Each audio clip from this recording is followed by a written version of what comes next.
coasting through the hills of the Scioto Valley, winding up and down the Scioto River. This is 100.9 Hank FM, WXIZ, Waverly, Chillicothe, Knock'em-Stiff, Ohio, USA, a total media station.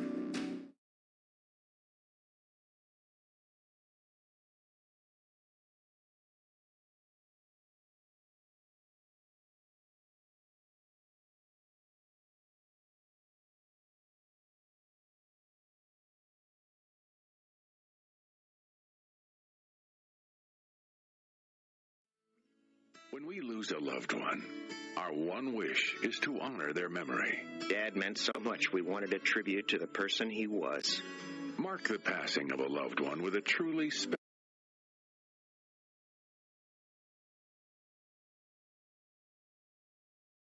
All right, football fans, welcome to the SBC Game of the Week, presented to you by Tomlinson Insurance.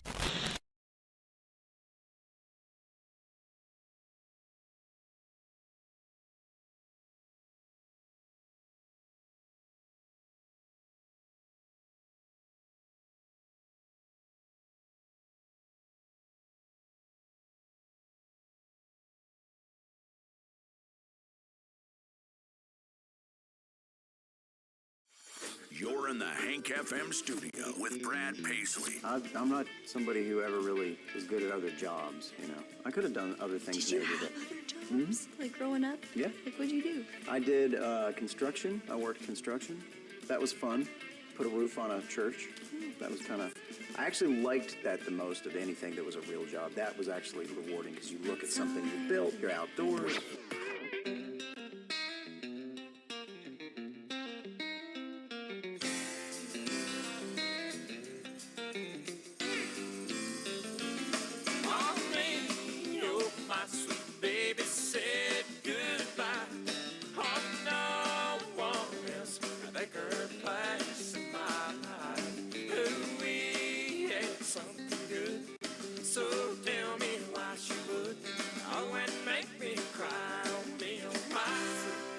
Said goodbye.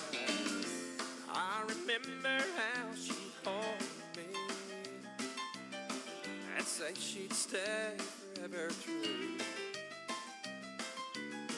Back then the future looked so rosy, but tonight it's looking mighty blue. Oh, me, oh, my sweet baby said goodbye.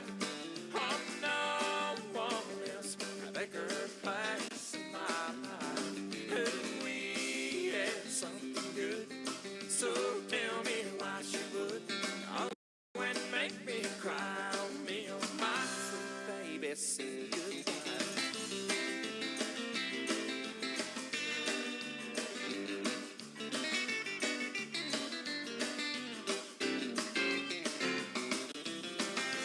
I don't know what I didn't give her that she gets from someone new. I only know how much I miss her. I wish she hadn't broke my heart in two. Oh, me, oh, my sweet baby said goodbye. Oh, no one else can take her place in my life. Oh, we had something good.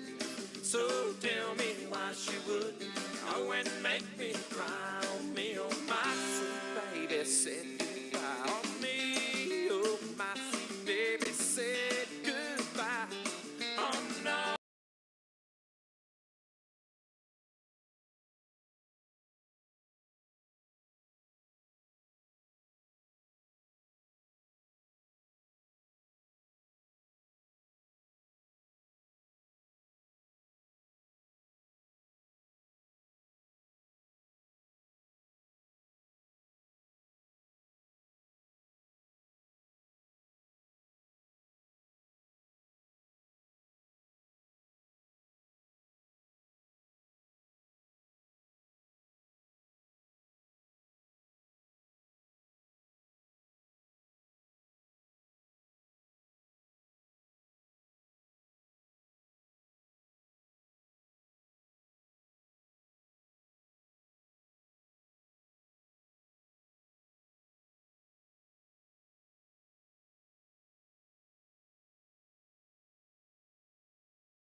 You know, why stop living in the past when the past has such great music? Well, he's got a point. Another country classic from Hank's Music Vault.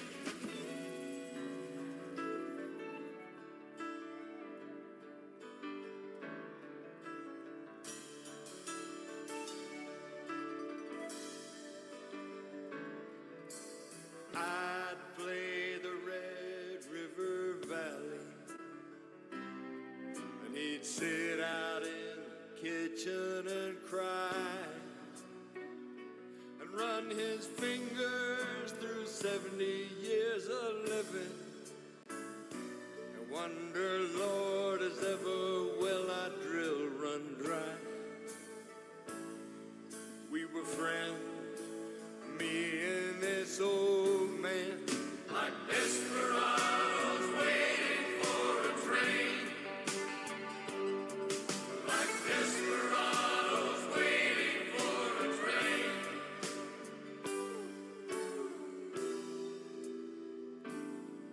Here's a drifter and a driller of oil wells, and an old school man of the world. He let me drive his car when he's too drunk to, and he'd wink and give me money for the girls. And our lives were like some old western movie, like desperados waiting for a train, like desperados waiting for a train.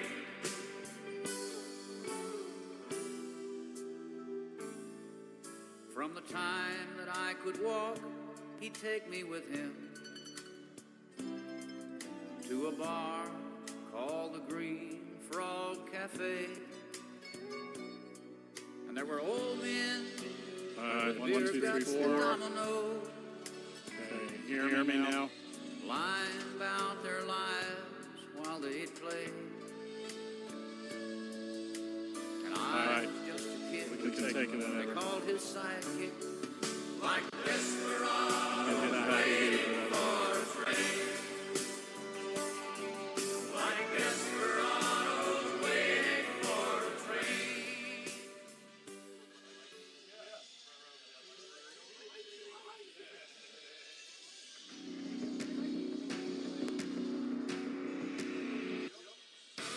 The Tomlinson Insurance SVC Game of the Week is on the air. The SVC on XIZ is also brought to you by your local McDonald's restaurants, Ross County Banking Center, Chillicothe Signs and Screen Printing, Greenwalt Lawn and Landscape, Recreations, The Lunchbox, Monroe's Collision, and Kingston National Bank. The Tomlinson Insurance SVC Game of the Week starts now.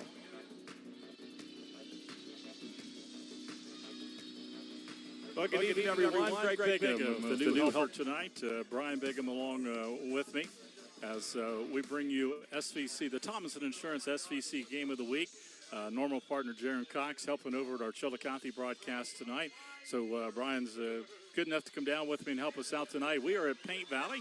It's below Bain Bridge as the Paint Valley Bearcats hosting the Westfall Mustangs in this, what is week one of the Soda Valley Conferences. The conference play gets underway after 3 weeks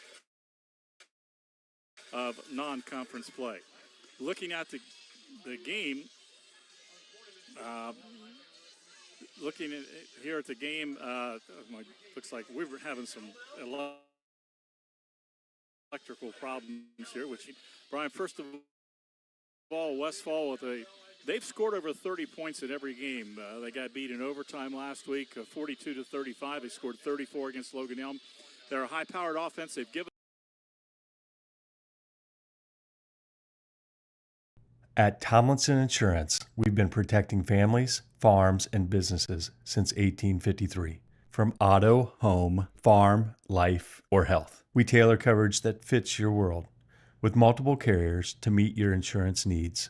Real people, real service, local agents who can answer the phone and care when it matters most. Tomlinson Insurance. Let our history be your future. Call or stop by today. Westfall tonight. Last week, their quarterback, A.J. Pottix, was injured late in the first half. Wound up, we understand, he broke his collarbone. But in that game, they took Quinn Eberle, senior, who was a wide receiver, and moved him to quarterback, and he was very effective. He had an 85-yard touchdown run, might be the best athlete on the team. He runs the ball. He's very, very quick, and Paint Valley's going to have to stop him. They pretty much, and Brian, you played the position. You have a quarterback, all of a sudden you practice the backup guy, but he hadn't practiced a lot of passing, so they just ran him a lot. They've got two good running backs in the Wright cousins, so I would expect them to run a lot tonight. Not enough time maybe to put in much of a get him ready to pass the ball. Absolutely. I mean, I'm sure reps have been limited for him. I mean, you'd like to think they might want to load up the box and make Westfall beat him through the air. The Bearcats, looking at it's Preston Faber, their quarterback. Now, they have a big injury tonight. One of their top players, Cam Cooper, one of their seniors, is not dressed to play. So he will not participate. That will certainly, we're talking about light numbers for the Bearcats in their gold pants, black jerseys, and gold helmets. But you look at a team without, they can't afford to miss too many guys, particularly one of their top players in Cam Cooper. So we'll see how the Mustangs adjust. I think you'll see a lot of running. You got the two running backs, Joey Wright, the senior, did not play last week, and Eli Wright, the sophomore. He was over 100 yards rushing. He and quarterback Everly both last week were over 100 yards rushing against Circleville. We are set to go. Glad to have you along, and we were sweating bullets there for a little bit. All of a sudden we lost electric, couldn't get our equipment back on, but we managed. Hopefully we'll be error-free tonight and able to bring you a clear broadcast. Westfall will receive the kickoff. Paint Valley ready to go. We're underway for the Thomas Insurance SVC Game of the Week. It bounces one hop to the 18.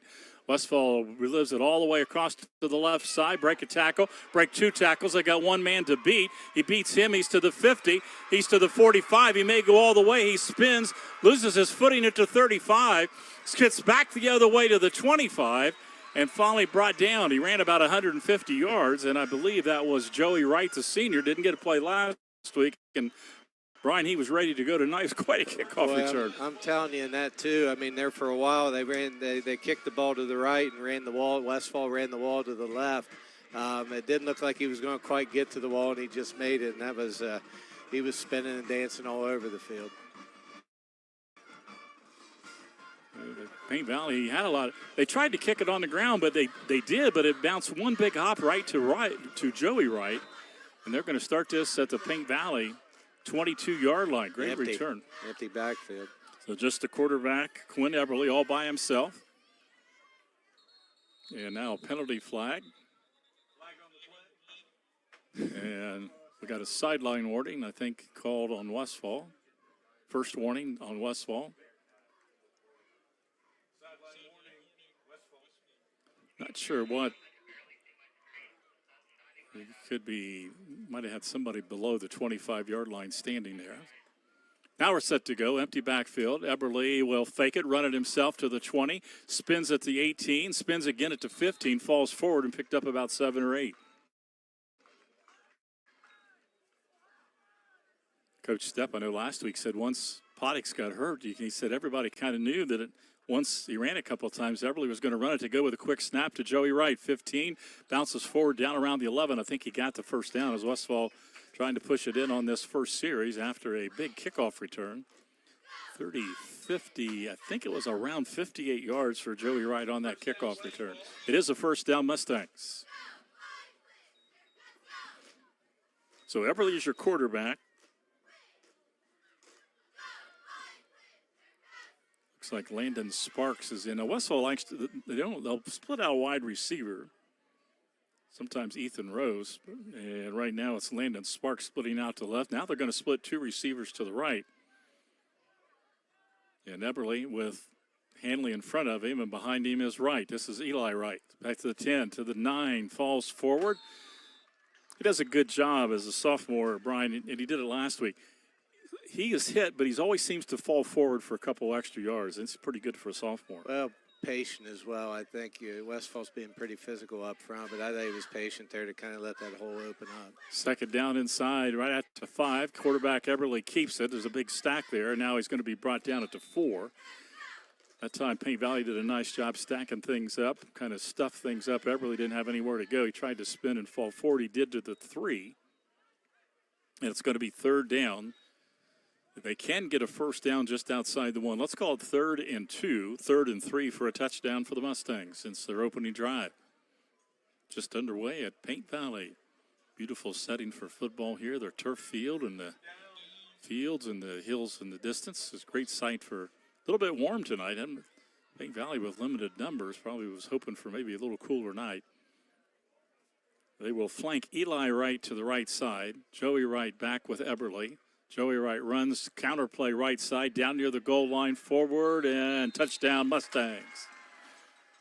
Nice read, just a little bit of a counterplay. Eberly turned left, Wright came back, countered off the right guard, right behind his line, put his head down and bowled his way into the end zone. And the Mustangs a 22-yard touchdown drive, and Joey Wright scores the first score. Westfall just physical up front right now, winning the line of scrimmage. And then they set their wing back right there in the hole right there. Did a nice job leading up through the hole for him.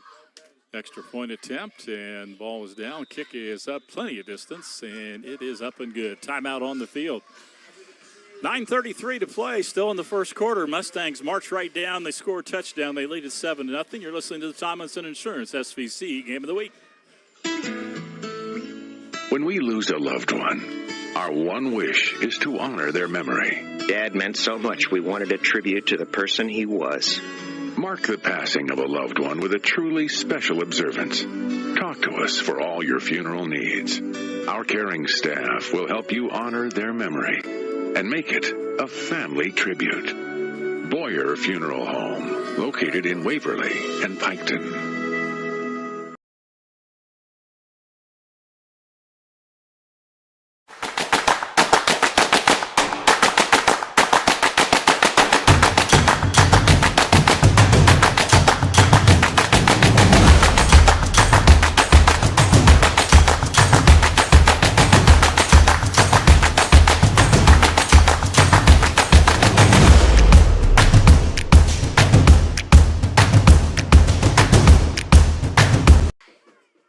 By the way, I should mention it was Carson Deskins, a junior, who kicked the extra point. Pretty good kicker. He will kick off as well, junior. And we are set to go to pick up Paint Valley's deep players. And the kick is high in towards the left corner over top of the receiver, and it may go out of bounds, and it does. That's a break for Paint Valley. Pretty good read over there. I believe that was Donahue. They kind of ball was over his head. He did a nice job letting it go. Check that maybe. That was maybe Johnson back. If the ball stays in bounds, it's problems for Paint Valley. The Bearcats took a chance, and it went out of bounds at about the 3, so you'll bring it out to the 35, and Paint Valley will pretty good field position.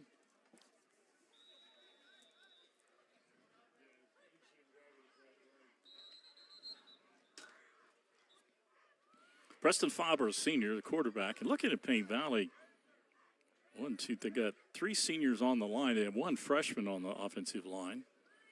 But Wagner's a senior, Reinhardt is senior, Donahue is senior, Cooper not playing injured.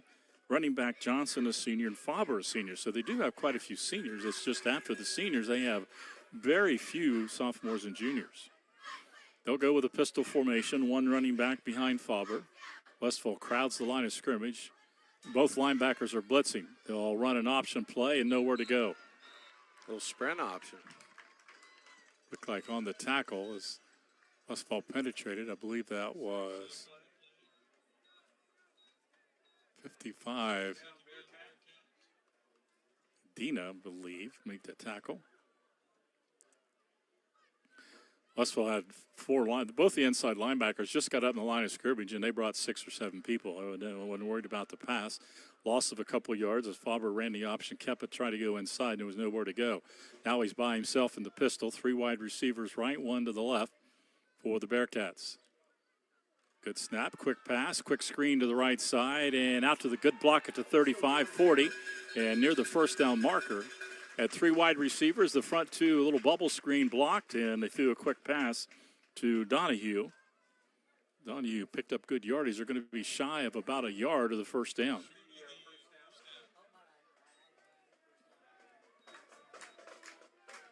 Nice blocking right there by the receivers on the perimeter right there. Brennan Eisen comes in and brings the play in. Out comes Wagner for the Bearcats. At the 44, 3rd and 1 for Paint Valley. Westfall scored their first possession after nearly a 60-yard kickoff return. They had a short field, and they scored easily to go up 7-0.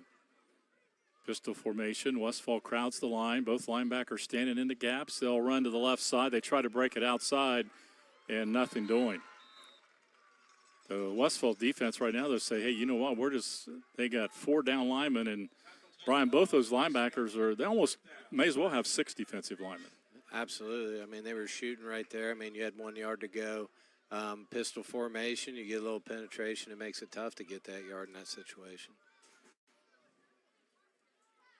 Only a yard to go, but again, if you run the pistol all the time, I think I was one of the guys on TV the other day. Was it Brady or one of the quarterbacks said in a short yardage situation, he did not like to go out of the shotgun or pistol. He liked to be under center. Paint Valley will punt. Now they're going to fake it. They're going to run with it around the right side, and they fake the punt, and they get the first down.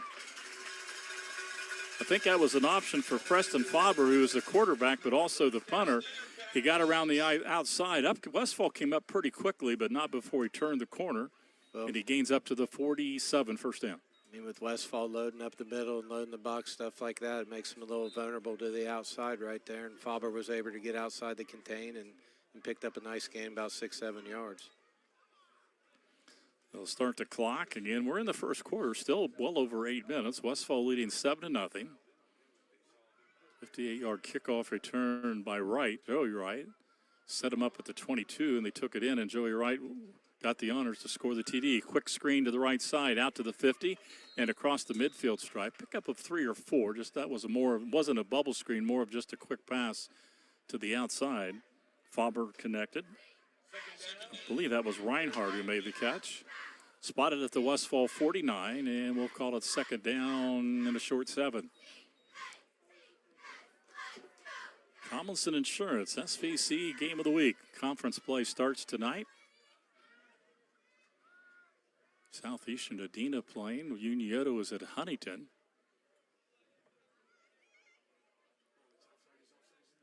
Snap. Look, another quick pass to the left. They're going to the outside, knowing they can't run inside. Around the corner, 46, down near the 45. Nice job by Eberle, who is the quarterback, also a defensive back. Eberle with great speed. And he came up very quickly there to stop him at the 46. Picked up 3 more. Let's call it 4 on the play, 3rd and 3. And he did get knocked out of bounds, so 3rd down play. He was almost from the early going here. Paint Valley, tough time running inside. Well, it's a good answer for it with the bubble right there. I mean, if a receiver can make one guy miss and the receivers are doing a good job blocking the other 2 defenders, it's a nice little play for them right now. And in motion for the Bearcats, 3rd and 3. They fake it, run the quarterback up the middle, first down. Back to the outside to the 41. Tried to cut it back outside. Nice read there on a fake. Ran a speed option. They faked it. Eberle then, or not Eberle, but Faber stepped back and moved forward for the first down to the 41. Good drive for the Bearcats. Of course, they went for it on 4th down. They faked the punt. Picked up a first down, gambling a bit there on this opening series. Wagner split to the right. They send Reinhardt out to the slot right. Slot only, again, 1 running back, and still the pistol with Preston Faber, your quarterback. Brand new set of downs at the 41 of Westfall. Look outside, quick pass. Whoa, Westfall looked like it had a chance to intercept it. It's completed and now move forward for a couple, 3 yards. Little spot pass out on the perimeter once again, making one guy miss and being able to get a few yards out of it. That was, I believe, Deskins who came up quickly. For a moment, you saw him break up quickly. That might Of course, when you see that happen, Brian, if you have enough time, you pump fake it. And absolutely. You got to expect a little fake bubble or a fake spot pass and send someone if they get aggressive on it. 2nd and 7, Paint Valley and Westfall territory. Faber looked to pass again over the middle, high and over incomplete. Went over the outstretched hands. Intended for, I believe it was intended for Johnson. There's 3. It might have been Sebastian Lewis. Of course, again, Cam Cooper injured, not playing for the Bearcats tonight, and now a 3rd down and 7 at the Westfall 38-yard line. Reinhardt to the right, Donahue split left. Faber will probably put it in the air again. He does fake, and now he's got pressure, and he's going to be sacked in the backfield. I believe that was Ricky Hanley who got in to get the sack. As he went right by the offensive lineman, and Faber had no time. He wanted to, just what Brian was talking about, he was going to fake that bubble screen and try to go deep, but he didn't have time. And now Paint Valley, I would guess, will be looking possibly at a punt situation. That brought them back a loss of yardage. It's 4th and 15. They lose all the way back to the 46. Yeah, Westfall's backer shot the middle right there, and just not enough time to get the play off. So Faber earlier he faked it. He waits a moment. This time he kicks it high in the air towards the right sideline. It's going to hit at the 20, bounce inside the 15, roll inside the 10, and all the way down to the 7. Not much Westfall could do. It was a high punt. It's got a great bounce. And inside the 10-yard line, so a nice punt by Faber, and Westfall will start deep in their own territory at about their 7-yard line.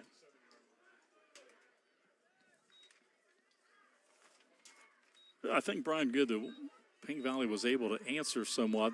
Westfall scored so quickly. They were able to pick up several first downs. They did turn the field position around, and we'll see now if they can hold Westfall down here. Although Westfall's running attack, again, you hate to lose Pottix, who's a fine quarterback. But with Eberly, I tell you what, their running game with the 2 rights and Eberly is pretty impressive. You have 3 guys that can break it at any time. Eberly in the pistol. And we got a flag. Like a false start. I think it's, yeah, they're marking it off half the distance. It'll be marked off against Westfall. Westfall did a good job last week against Circleville. Had 2 big penalties. Their biggest penalty might have been when they had the ball in overtime, 4th and about 6. They took too much time, put it into a 4th and 11, and they weren't able to convert. Lost it in overtime. Eberly standing in the end zone. Takes a low snap, looks, going to run it himself. Breaks 1 tackle, breaks 2 tackles. Look out, 20, 30. They're not going to catch him. This is going to be a 96-yard run for Quinn Eberly. They missed the first tackle, and he's going. So that would have been from the 3. Let's call it a 97-yard run for Quinn Eberly. Just simply delayed, and he runs it off left guard, left tackle. Paint Valley tackled him high. The first tackler fell off, and Brian, he's too quick. Once he broke containment, he was going. Yeah, absolutely. Little QB draw right there, and I mean Paint Valley on the kickoff return, and now on that right there, they've got guys right there, and they just aren't running through and finishing their tackles right there. And good athletic play by the quarterback. He broke the first one and just took it to the house. Everly will hold it. Deskins will kick it, and we got a offsides Paint Valley before the snap.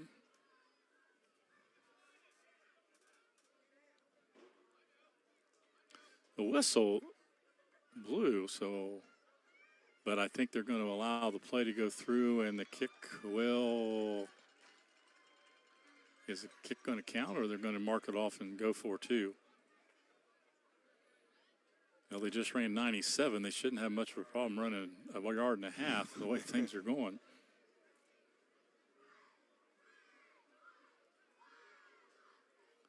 Westfall's pretty big up. They're pretty stout up front. They are, and I know it's cliche. Paint Valley's not really big up front at all. Not at all, but I mean that's a big difference right now is It is in high school football, all football. I mean, Westfall's just went at the line of scrimmage on both sides. Paint Valley offensively, when they got going, it was more on the perimeter, trying to stay away from the big guys in the middle. Russ Callahan will right tackle. Move Hanley up to actually a tight end spot, run a flanker right behind. But they're going to kick it again. They blew the whistle, so they're going to. I'm kind of shocked they took the yard then. Yeah, me too, and then still going to kick it. Kicker. So Deskins will attempt the extra point. The timing was off a little bit, but the kick is up and still got it through the upright. Timeout on the field, 5:11 to play first quarter. It's all Westfall. They had almost a 60-yard kickoff return and turned it back on the next series with a 97-yard quarterback keep, and they lead it 14-0. You're listening to the Thomason Insurance SVC Game of the Week on WXIZ.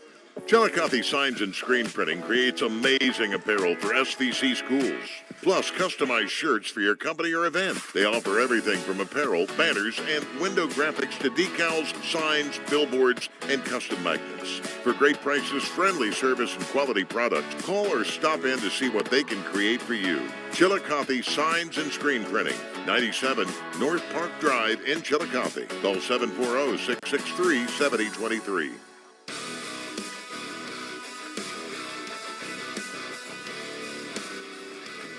Greg Bigum, Brian Bigum with you from Paint Valley. It's been all Westfall, so you just tuned in.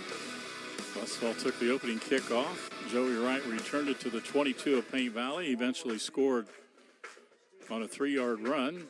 Paint Valley got a nice drive, ran a fake punt on 4th down, got a first down, got down to the Westfall 36-37, and they wound up getting sacked, punted the ball, put Westfall in the hole, but Eberly took care of that. Return for Paint Valley out to the 25, around the corner, 30 to the 40. Tries to stop, and Jace Reinhardt. Yeah, Reinhardt tried to stop and cut back. Taken down, but good return out near the 40-yard line for Paint Valley. Yeah, Paint Valley set the ball up on the left side there. That was just number 3 for Westfall. Waylon Moore did a good job of his pursuit angle and was able to stop it before they could get any more damage. There have been we were talking back, and a lot of years went by where Paint Valley and Westfall was with the schedule. A lot of times it was the last game of the year, but they're in the 90s, a lot of big games with 2 outstanding teams and carried on into the 2000s.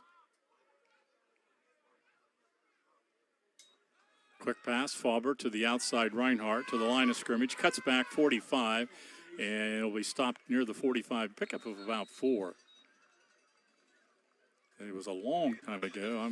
Every trip I made to Paint Valley playing for Westfall, it was not a good night.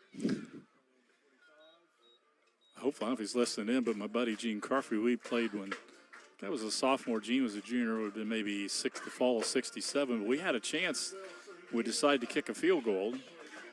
And it was not me or Gene kicking the field goal, but we tried to kick a field goal. I don't remember to take the lead, whatever, but basically we kicked it and hit the center right in the butt. I'd like to hear what Gene has to say about that at some point.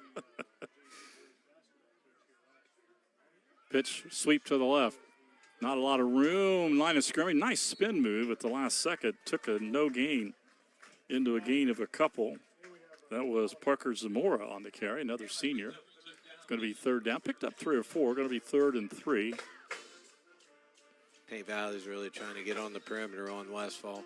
There's no way they can run inside. Well, the only time they faked that jet sweep and got Westfall moving a little bit and got the quarterback, run up the middle. But other than that, their only positive yardage has been on the perimeter. They're using Hanley at defensive tackle. Ethan Rose is up on the line, too, as well.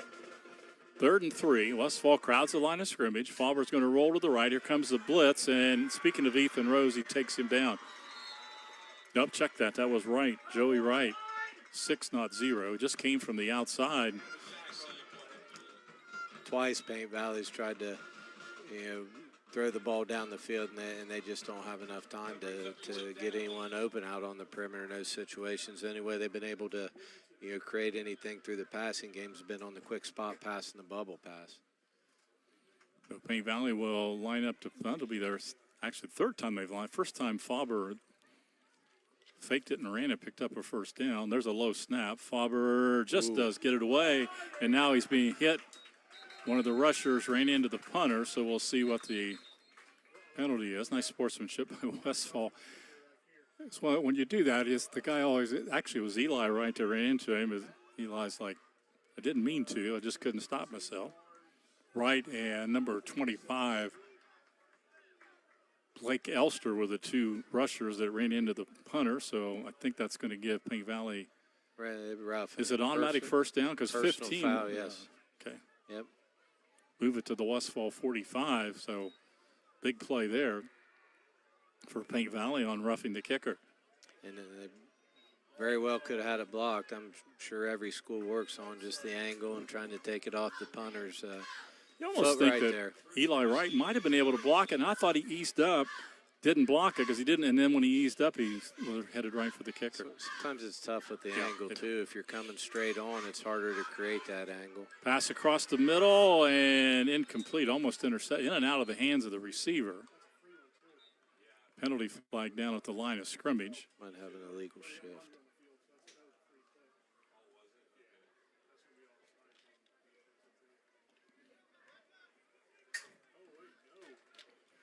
And when I was a junior Westfall, we beat Payne Valley at home. Payne Valley had some great teams coached by Mike Shoemaker. And my senior year, Payne Valley came to Westfall and had Keith and Kevin Shoemaker. The coach was Mike. His two brothers both played, and they had an outstanding linebacker named Mark Litter. Actually went to Capital University with Mark, but, man, he was a good linebacker. They had a good team. I'm not so sure they might have gone undefeated that year. I know they won the SVC. That would have been fall 69 under Mike Shoemaker. So I go way back. Second down, fumble on the snap. Quarterback Fauber picks it up, gets back maybe a yard on the line of scrimmage, and now a late flag. It was interesting on the last play. It was a false start on Payne Valley, and Westfall declined the play on it. It brought up second and 10. That was a late flag almost after Fauber was tackled. Now the officials are conferring.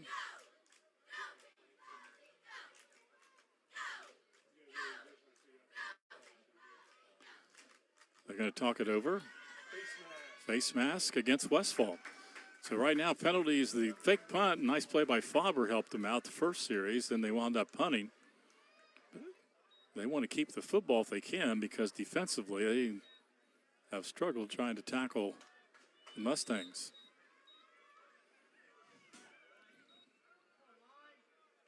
So face mask is only a 5-yard mark off. Let's call it 2nd and 5. Man in motion. And now another penalty. And an official on our side is preliminary signals offsides against Westfall. Right now, Westfall kind of shooting themselves in the foot.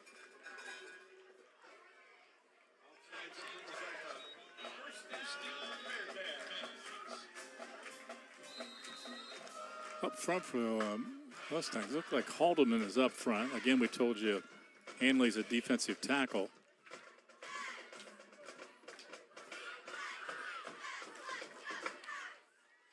Fake the handoff. Fauber gives it on a reverse. The ball's put on the ground. There's a big pile. And Westfall says they have the football. They faked the jet sweep, tried to give it back on a counter sweep, and never got the handoff into the running back's belly. It was on the ground and on the turf, and Westfall recovers. So after all those penalties, Westfall will take over at their own 40. Just a sloppy series of football right there. Flag after flag after flag, and timing was off on the misdirection there after the fake right there, and the quarterback wasn't able to cleanly get the ball to the wing back there. Well, you mentioned Payne Valley. They're not a genius of football, but Payne Valley's they can't run the ball inside their tackles because Westfall's too strong on the line, and plus a lot of times they've got their inside linebackers. It's almost a 6-man line. And as Brian said, the attacks that they're trying to do are outside with a lot of bubble screens, quick passes. That time they tried to run a reverse, and it didn't work. Here's Wright on the handoff around the left side. Another penalty flag down. right will lose a yard. Good penetration that time by the Bearcats. Much better job of tackling. Well, I'll tell you what, that's one if you do have a veteran quarterback. Paint Valley's cornerback wasn't even on the field over there. If they could have checked just a quick pass or a fade on the left side, there was no one even covering the outside receiver for Westfall. Westfall's mounting up the yardage. That is holding against the Mustangs. So the Mustangs have had a face mask, offsides, running into the kicker, and now holding, all in the last several minutes. It's frustrating as a coach right there. Yeah. You want to play clean football. Well, when they played clean, obviously Paint Valley's had a tough time stopping them. Eberle, the quarterback, back to pass, looking, wants to throw a bubble screen to the left side. Nice block out front, running room to the 40, back to the outside, and now taken out of bounds. Pass complete to Landon Sparks was just a kind of a straight bubble screen. And again, I only seen last week. Eberle's a tremendous threat. I'm not so sure Westfall event. Again, not taking away from Pottix, but with his speed, it makes it tough to stop Westfall running. But he hasn't thrown the ball nearly as much. Pottix had a pretty accurate arm, so they're letting him throw short. Now they got him by the jersey, pull him down from behind on second down. They had a lot of yardage after the holding call, so they had 2nd and 8. Eberle keeps it and picks up maybe a yard or two. Westfall at their own 44. 3rd down, let's call it 6 from their own 44. Under 2 minutes to play first quarter. Westfall leads at 14-0. They've had a 58-yard kickoff return, and then Quinn Eberle backed up in the shadow of their own goalpost.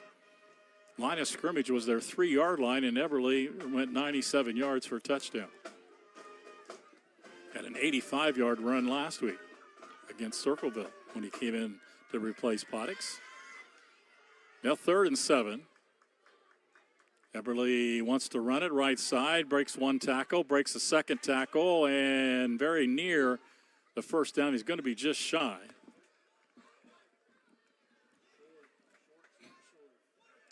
You wonder if they looked at that, though, too, with it being 3rd and 6, that they're looking at they got 2 downs to get the 6 yards around the ball as effective as they are. Going quick. Here we go. 4th and short. They will go for it, and now moving on the left side, the left tackle. Raced up for Westfall. Another penalty on the Mustangs will make it 4th and 6. Looks like Westfall punt. I believe that was Carmen Dyne. Tough to see in the press box here. And Westfall says, you know what? We can stop Paint Valley. We're up 14-0. It's only 4.5 seconds to play, unless they're going to fake it here. If I'm Paint Valley, I'd certainly watch it. And I think this is Deskins who does the kicking as well. I think now they're waiting to see if the clock's going to start. I checked out, I said 4.5, but 30 seconds remaining. Soft snap back, and the kick is away. End over end kick, hits it to 30.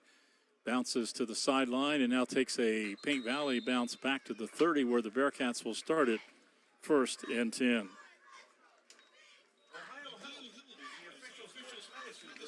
We'll keep it right here. Next week, week number 2 of the SVC, we'll be traveling up to see the Uniota Shermans as they host the Piketon Red Streaks, 2 of the favorites in conference play, certainly. I think you got to add Zane Trace. I'll tell you what. Do not sleep on this Westfall team. They have some athletes. We'll see a defense that can key on the quarterback Eberle, who's so elusive. Our game tonight brought to you by Tomlinson Insurance, your local McDonald's restaurants, Ross County Banking Center. Bearcats ready to go. Faber looking to throw, looks to the outside, throws it high, incomplete. Quick coverage by Westfall. Clock stopped with 12 seconds. Chillicothe Signs and Screen Printing, Greenwald Lawn and Landscape, The Lunchbox, Recreations, Kingston National Bank, and Monroe's Collision. And, of course, Monroe's Collision, we present a T-shirt to our Monroe's Collision of the game.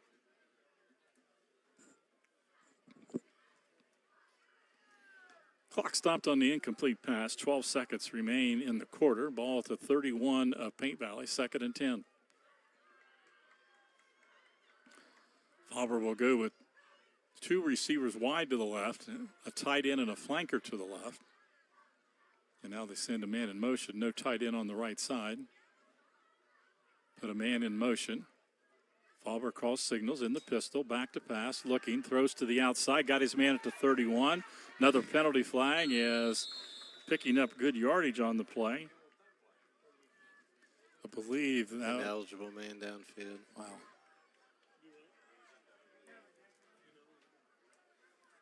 Tell you what, though, the guy on the Paint Valley sideline, we're going to get him some ice for his arm here. Yeah, the side judge on this side is,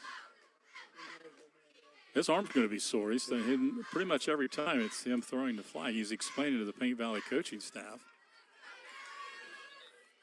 John Penwell and staff, but why there was an eligible man downfield. And the clock will run out. That will end the first quarter. 1 quarter of action complete here at Paint Valley. It's been pretty much all Westfall. At the end of one, Westfall 14, Paint Valley 0. You're listening to the Thomason Insurance SVC Game of the Week on WXIZ. Looking for a hometown favorite? Stop by the Lunchbox in Chillicothe, home of the famous pretzel sandwich. From hearty all-day breakfast to a variety of wraps, subs, and The Lunchbox in Chillicothe, home of the famous pretzel sandwich. Enjoy all-day breakfast, fresh lemonade shake-ups, and a big menu for a small space. Visit us at 24 East Water Street or call 740-775-8624. Delivery, dine-in, and carry-out are available.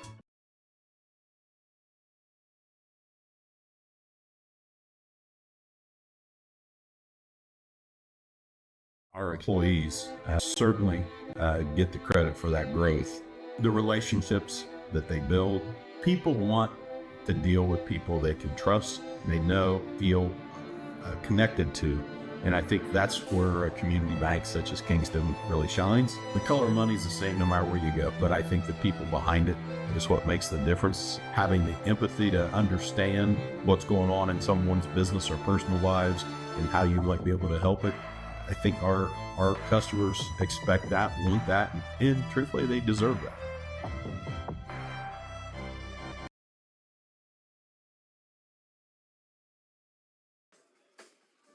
Fauber still in the pistol, single running back. By number 3, I mentioned, but I can find him as Lewis, who caught that last pass, but was called back for a legal man downfield. Another quick bubble screen to the right side. Reinhardt to the 25, breaks one tackle, but now caught from behind. Going to wind up picking up about a yard. Did a nice job trying to avoid. Receivers didn't make their blocks on that play. They've done a pretty good job on some of those bubbles and quick passes of making blocks, but that time you had one whiff and a kind of a chicken wing there on the perimeter. Geberly, who's the free safety, came up to help make a tackle. He had a host of tacklers there for Westfall. 3rd and 14 for the Bearcats, just underway, second quarter. The lights have been turned on. Wagner split to the right for the Bearcats, 2 receivers to the left, put a man in motion on 3rd and 14. Fauber pitches, they try to run a sweep to the right side, back to the line of scrimmage, not much more. And again, the safety, Quinn Eberly, coming up to make the stop. Also helping out there.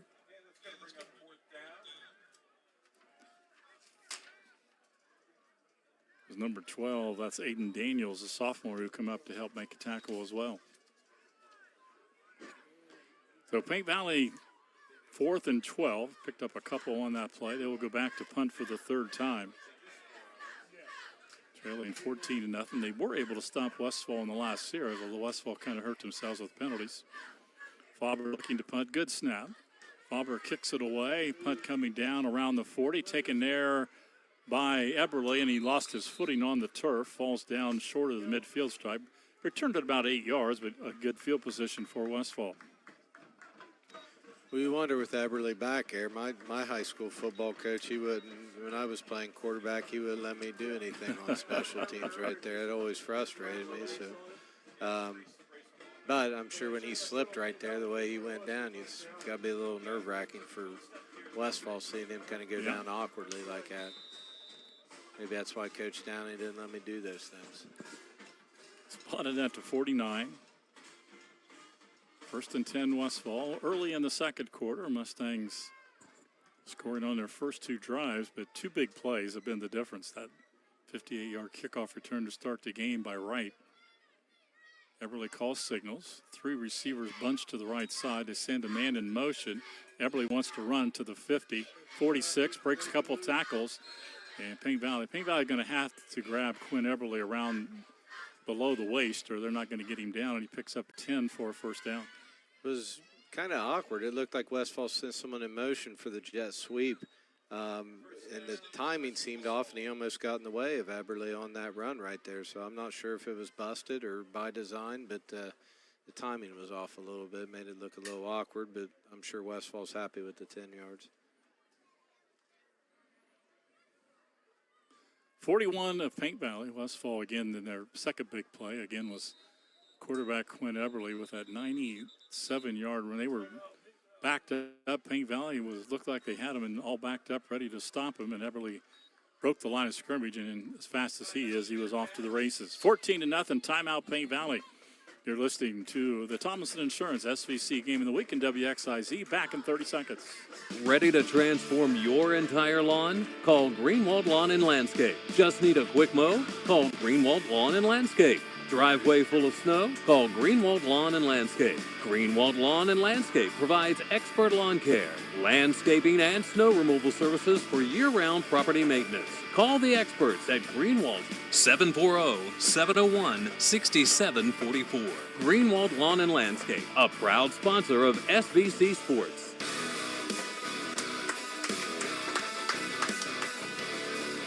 Greg Bacon back with you. Brian Bacon with me tonight on the broadcast here on Hank FM. I was talking about a long time ago. I mentioned some big Westfall Paint Valley games, and it wasn't long after Westfall had started. Paint Valley Westfall had not had football real long. We talking about playing here and playing at Westfall, but mentioned the Shoemaker brothers, and I should mention Byron. I think Byron Lloyd. He wasn't any good, but he played on that team. Poor Byron, Wally, taking shots at him. I think Wally Benner played on that team. They had some good athletes, which they have many over the years. Now Eberle wants to throw, going to throw it deep down the right side. He's got a man down deep. Nice defensive play at the last second. A nice pass by Quinn Eberle.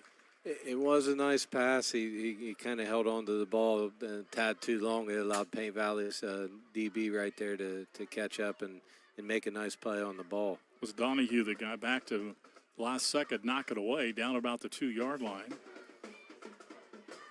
Well, Westfall knows as they proceed and you play Zane Trace, you play Unioto, you play Piketon, they're probably going to have to throw the ball some. Of course, Podix with a broken collarbone will not be back, so I'm sure they've worked some this week with Eberle. He's such a good athlete. He didn't show any, got that ball down there pretty well. Second down and 10 Mustangs in Paint Valley territory. Eberle, hands to right, up the middle. They got away from one tackler, and he fights for more yards. Got about 5. Had him around the ankles. He broke the tackle. Boy, Paint Valley was in cover 0 right there, too. They had everyone up there on the line of scrimmage. And I think that you got to take some chances with that. Westfall's just going to run the football at the same time. One-on-one outside for the receiver. That was Eli Wright. Joey Wright to senior, Eli the sophomore. I believe they are cousins, if I'm not mistaken. If I'm wrong, I apologize. But I think last week when we had the Westfall Circleville game, I was informed that. So Westfall will send 2 receivers out to the left side. Waylon Moore is out on this side. Eberle's going to run with it. He's got a lot of room and pulled down from behind at the 30, but he's got the first down. Well, that time they spread Paint Valley out. Eberle just ran it. Quarterback keep ran it off his left tackle, left in, and got 3 or 4 before he got hit. Down to the 30, first down. You wonder at some point, too, and I mean, easier said than done with as athletic as Eberle is, but if you just don't have someone on Paint Valley that's just going to spy him and shadow him all over the field. I would think eventually some teams, as they proceed through the SVC, are going to do that. Paint Valley bunched up pretty tight. 5 guys on the line of scrimmage. They hand it off to Joey Wright. Breaks to the outside to the 28, down to the 25. Pushes away with a nice stiff arm tackler and runs out of bounds, but pretty good yardage. Shy of the first down. Looks like he got 7 or 8 on the senior Joey Wright. Joey Wright has one of the 2 touchdowns. Eberly has the other. Shifty there. He's a nice-sized kid. He had a nice little shift there to break it to the outside. At the 22, Westfall began this drive at their own 49. After receiving the punt, Eberly returned it out to the 49. Steadily driving down the field. 2nd down and 2 at the 22. We're down to 7:50 to play in the first half. And again, Westfall on top, 14-0. This is our 4th possession. They have 2 touchdowns. Their 3rd possession, they punted. Looking like they're going to score again. Pitch it back to Joey Wright. Right side, 20, 15, and still fights for yardage before he's knocked out of bounds near the 10.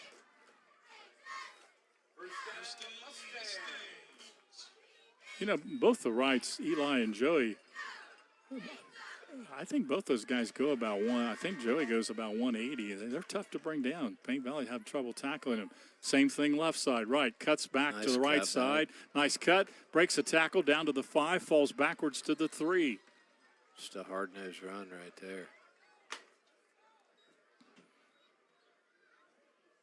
Clock moves with 7.5 to play. Westfall looking to go up by 21 here.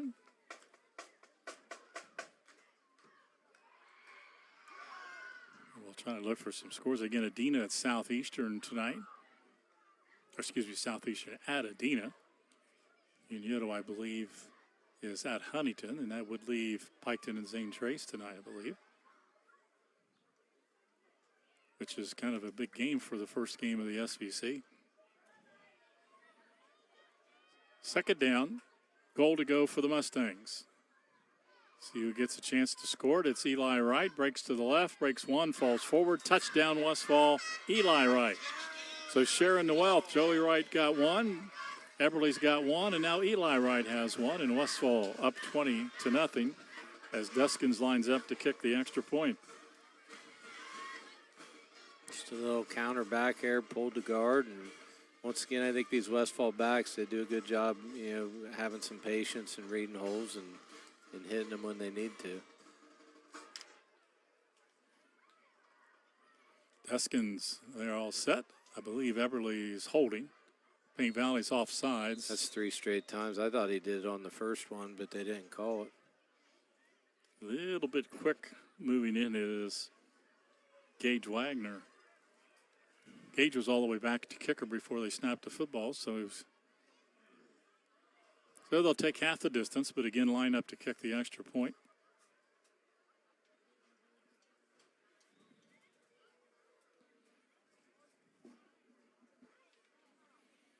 Set again.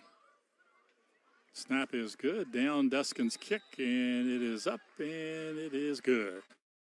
Timeout on the field. It's been all Mustangs so far. Westfall 21, Paint Valley nothing. We'll be back with the Westfall kickoff. Tomlinson Insurance, SVC Game of the Week on WXIZ. Looking for a job that works with your life? Your local McDonald's is now hiring. Join You've been watching SVC Game of the Week, presented to you by Tomlinson Insurance.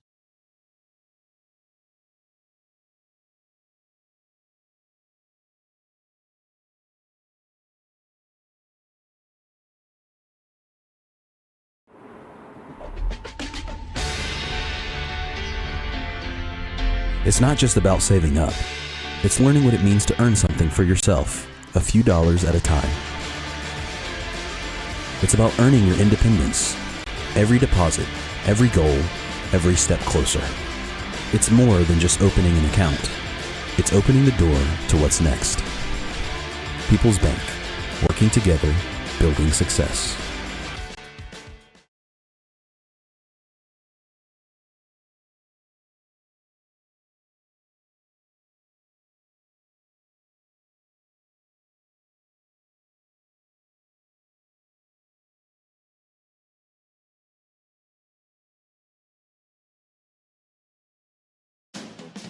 Looking for a job that works with your life? Your local McDonald's is now hiring. Join a team that's all about flexibility, growth and a fun, fast-paced work environment. At McDonald's, we're more than just burgers. We're part of the community. From supported local events to helping neighbors in need, we're proud to give. Moves forward, and the kick is an onside kick, and not sure why. And we got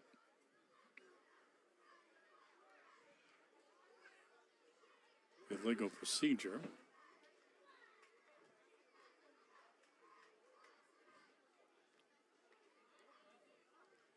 No. Yeah, offsides. One of the players was too quick across, so Deskins will move back and kick it from the 35. Not sure, but again, Westfall, I know they kicked onside twice against Logan Elm in week number 2, a game they won. Were successful. They tried one onside kick last week against Circleville, not successful. They kicked it out of bounds. They come out of their huddle and show onside right out of the gate, which they haven't done yet, but it looked like they were trying to get someone. They got a little antsy on the one side. So Deskins will do it again. And this time a pooch kick down the right side, bounces it to 30, all the way down to the 20, finally picked up by Paint Valley, and no chance coming back across the field. Nice coverage by Westfall. That was Wagner who picked it up. One of the upbacks not able to field it, and it went further down, and Wagner had no chance other than to try to pick it up, but he would know where to go. And Paint Valley won't have great field position as they will start, I believe, around their own 25-yard line. They're going to spot it at the 24.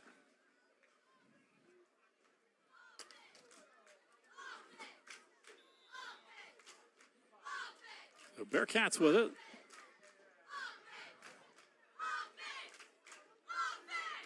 Trailing 21-0. And Westfall came in at 2-1. They beat Madison Plains handily, beat Logan Elm by a touchdown, and then lost to Circleville in overtime by a touchdown. Faber looking to pass to the outside, and completion for about 6 yards. Nice catch over there. For the Bearcats. I think it was Ricky Carson who made the catch up at the 30-yard line. Faber just got that out there in time. Westfall was starting to come pretty quickly towards the football.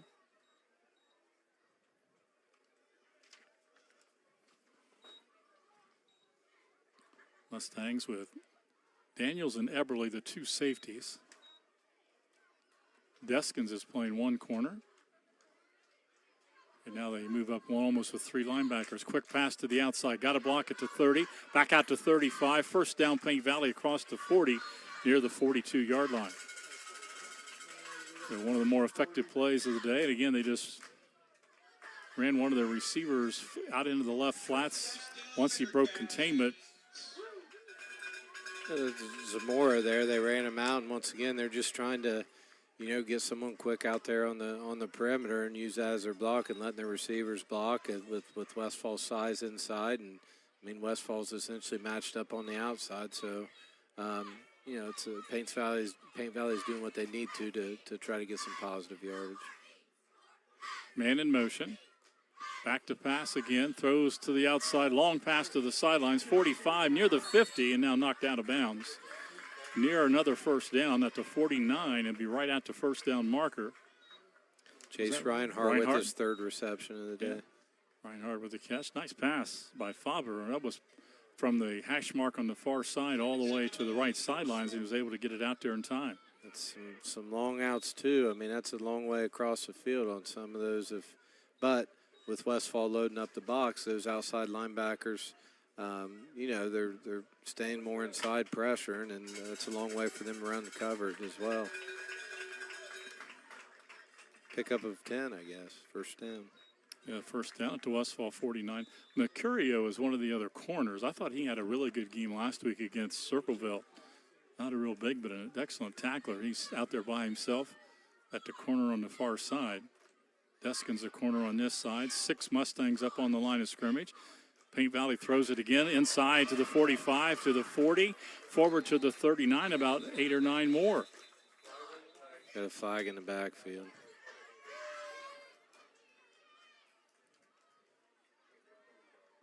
The talking official threw the flag, talking with the head referee. It's a pickup of 9 or 10 more and a quick look-in pattern.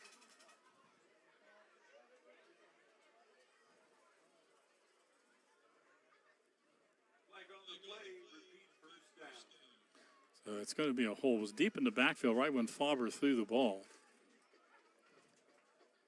Credit to Paint Valley. They're doing a nice job, adjusting to what they need to against Westfall's defense. I mean, just quick passes there, trying to let their athletes, trying to get a block or two in space and try to let their athletes do some work. Big play, and the Mustangs have been hurt by the penalty, but that hurts Paint Valley a lot.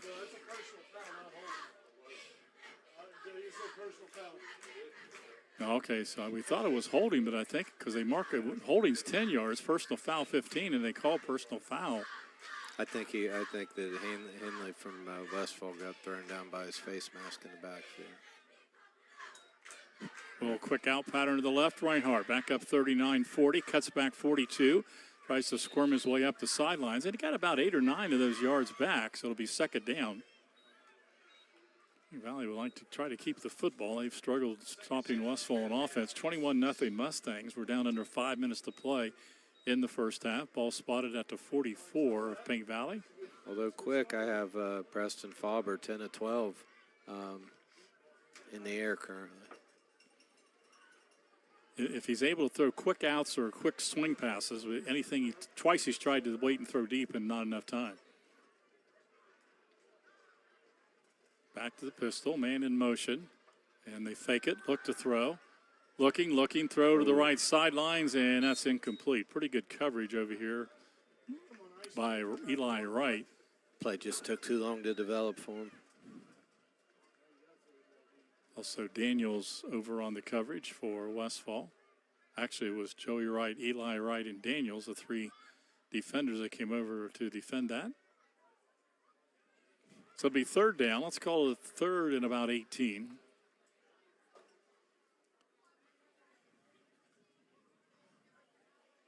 For Paint Valley. Clock stopped on the incomplete pass. 4:12 to play in the first half. 21-0 Mustangs on top. 2 receivers left, 1 to the right. See if Faber puts it in the air again. Reinhardt in motion. They throw a quick screen to the right side, and it's dropped. Had some room, but dropped by Wagner. Wagner, just a quick look-in pattern. I don't think he could have got the first down, but it looked like he was going to get 7, 8, 9 on the carry, but I think he looked to run for it. Caught it, drops it. Now 4th down, and I think Paint Valley will come up with their 4th punt of the first half with 4:09 clock stopped on the incomplete pass for the Bearcats. I would think. And again, if you joined us late, Paint Valley's first possession after Westfall's initial touchdown. And now Paint Valley wants to talk about it, calling timeout. Timeout on the field. We'll get to that in a moment, but Paint Valley calls a timeout here with 4th and long. You're listening to the Thomason Insurance SVC Game of the Week in WXIZ. Integrity. It's a small word with a big meaning, and it's one we hold dear at Ross County Banking Center. That means we The Lunchbox and Chill Coffee, home of the famous pretzel sandwich. Enjoy all-day breakfast, fresh lemonade shake-ups, and a big menu for a small space. Visit us at 24 East Water Street or call 740-775-8624. Delivery, dine-in, and carry-out are available.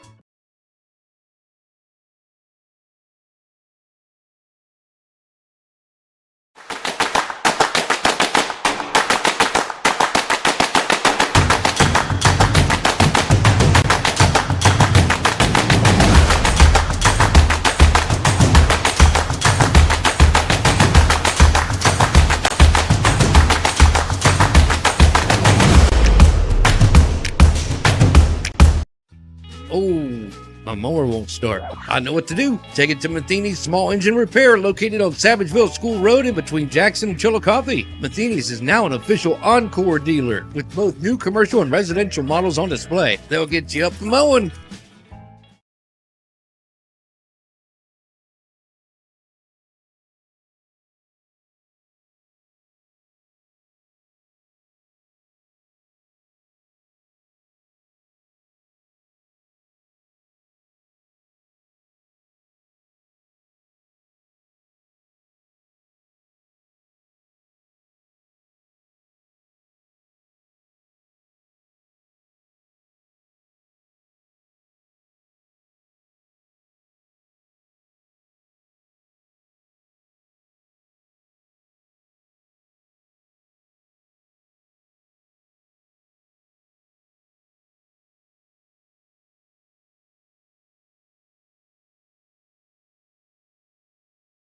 Valley hasn't really had the time to complete a pass, 15 yards down the field like they had to there. So Westfall takes over on downs at the Paint Valley 44. Westfall's first drive began at the Paint Valley 22. Their third touchdown began at midfield. And this drive begins at the 44, so they've had great field position. The other time they were at their own 3, but it didn't matter with Eberly, who was now going to run it again on first down. Down near the 40-yard line, pulled down from behind.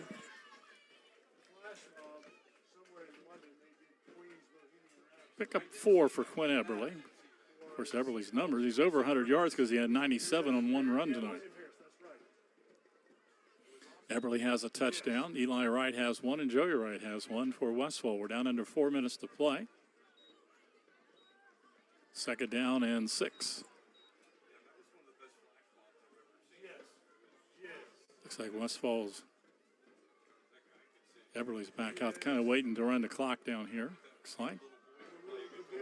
From the Pink Valley 40, Eberly fakes, rolls to the right, throws a quick screen to the right side. 1 missed tackle, 2 missed tackles, down to the 30, pulled down at the 29, first down on the completion to Landon Sparks.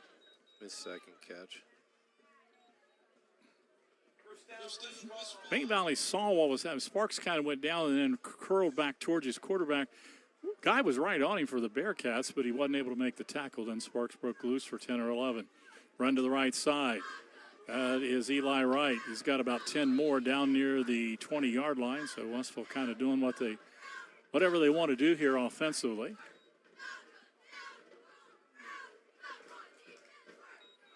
Give him 9. They say he was knocked down shy of the 20, so at the 21.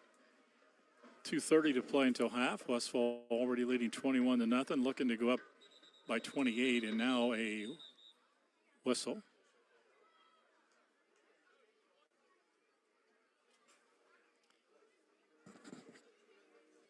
Westfall's players might have blood on them. It looks like they're making Wyatt Ward leave the game. He's got an official pointing at his leg, so I think you're right. So it'll be 2nd and 1. Ethan Rose into the lineup.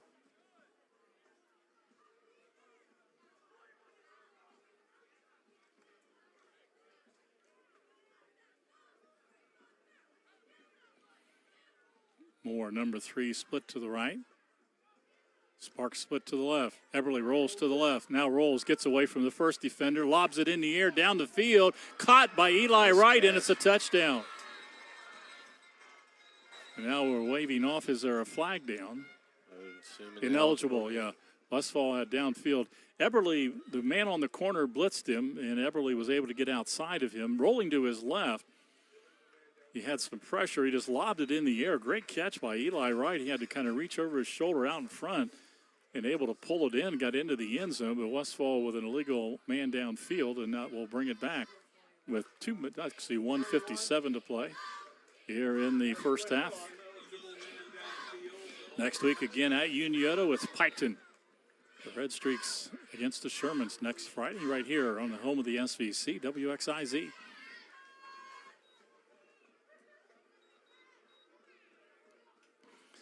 So the legal man downfield brings it back to the 26-yard line. Westfall will have it there, 2nd down, 2nd and 5. They send 2 receivers out to the right side.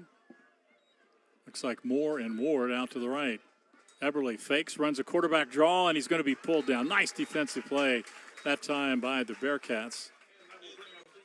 Looked like number 75, Brady Cowman, who did the job to get a hold of Eberly and bring him down for no gain.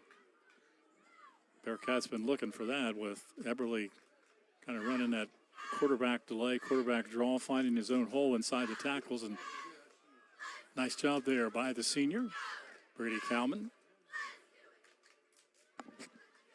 So 3rd down, clock moving down to a minute 23, a minute 22.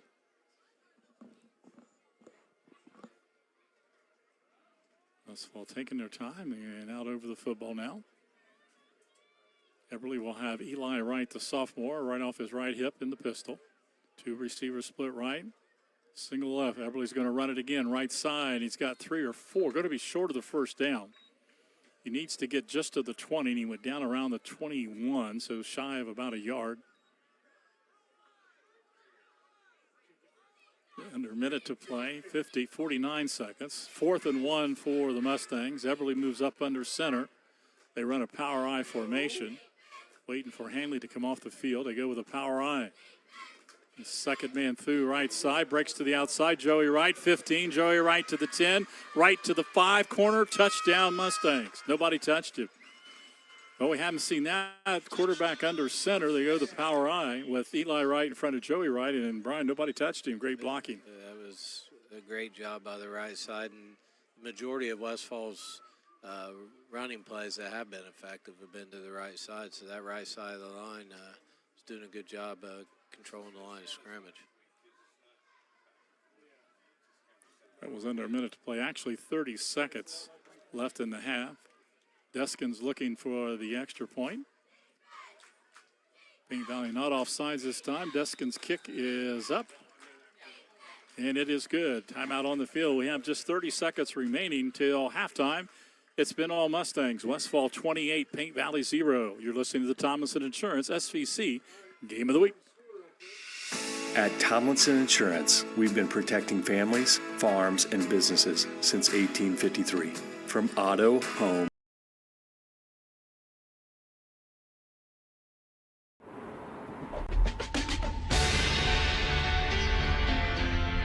It's not just about saving up. It's learning what it means to earn something for yourself, a few dollars at a time. It's about earning your independence. Every deposit, every goal, every step closer. It's more than just opening an account. It's opening the door to what's next. People's Bank, working together, building success.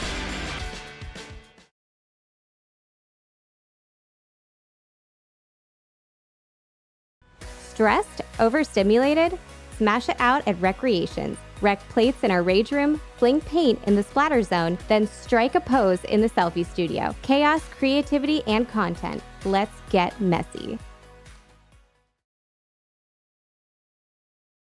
Back to Vanessa, and we'll play our halftime report with our program with Marty Bannister. Normally talks sometimes to some of the OHSAA people and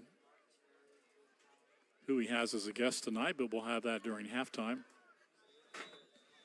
here tonight. The Deskins will kick it off. Just 30 seconds remain. And Deskin kicks it on the ground, bouncing down the right side, picked up at the 28 and back to the 30, maybe the 32. Westfall just bouncing it off to the right side near the sidelines of Westfall, and that took 5 seconds, so Paint Valley will have 25 seconds remaining, starting at their own 35-yard line.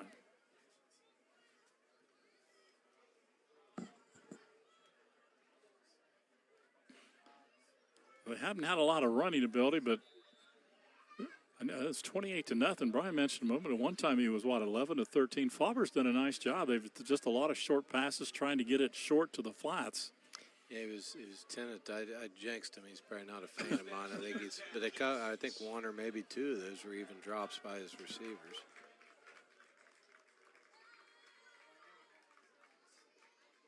.25 seconds. Fauber's going to throw it again. Quick to the right side. Caught at the 40. Back to the 45. A little bit of room to the 50. Down the sidelines and knocked out of bounds down near the 30. Nice carry on the play. That's Wagner who made the catch near the line of scrimmage and picks up good yardage. Line of scrimmage was a 35, so that's 15-25. 30? About 30 yards on the pass play. Eli Wright was able to have an angle and catch him, or Wagner looked like he was off to the races. Down to the 38 of Westfall, but only 17 seconds remain. Bearcats might have one timeout remaining. They've used a couple. I think they do have one left. So add to Fauber's yardage, another quick pass. That was a nice run after the catch by Wagner. From the 38 of Westfall, man in motion. Fauber waits for him to go by. Fauber back to pass, a little bit of pressure, looking, going to run it. Scrambling, now throws it across the middle. Got a man at the 20, down immediately. Close to the line of scrimmage. might have been past it when he threw it. And there is a flag down. Very close to the line of scrimmage, was around the 38, and I think he threw it closer to the 36. So nice throw over the middle. I believe Reinhardt made the catch down at the 20. But with 8 seconds, it's going to come back an illegal forward pass as Faber was just past the line of scrimmage when he let it go.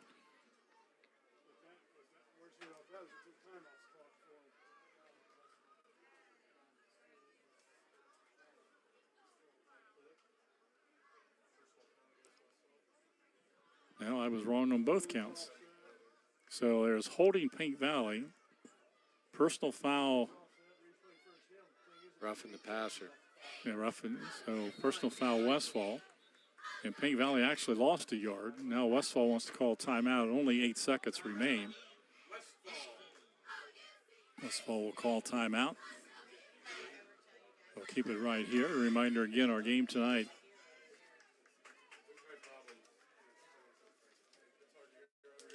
Being brought to you by Tomlinson Insurance, your local McDonald's restaurants. Brought to you by Ross County Banking Center, Chillicothe Signs and Screen Printing, Greenwald Lawn and Landscape, The Lunchbox, Recreations, Kingston National Bank, and Monroe's Collision. I remember, I'm not sure we've had a Monroe's Collision play tonight.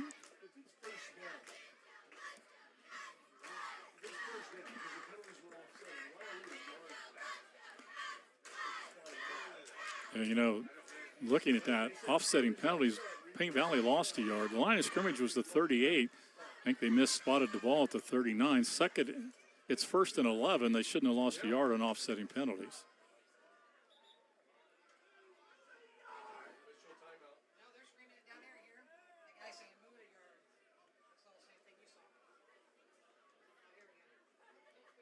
Now they change it. There we go.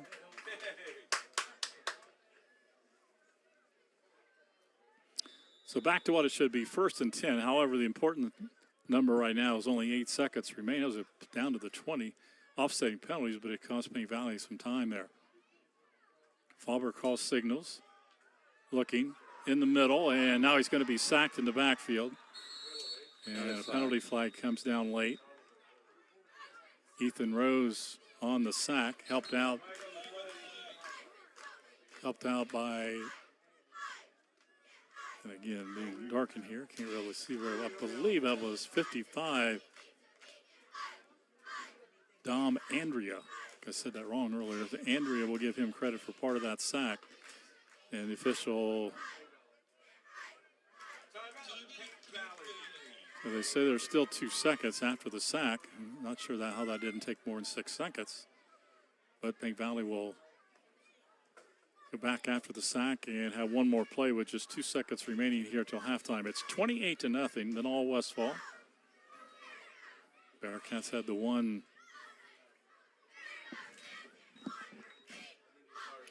There was holding on that against the Bearcats.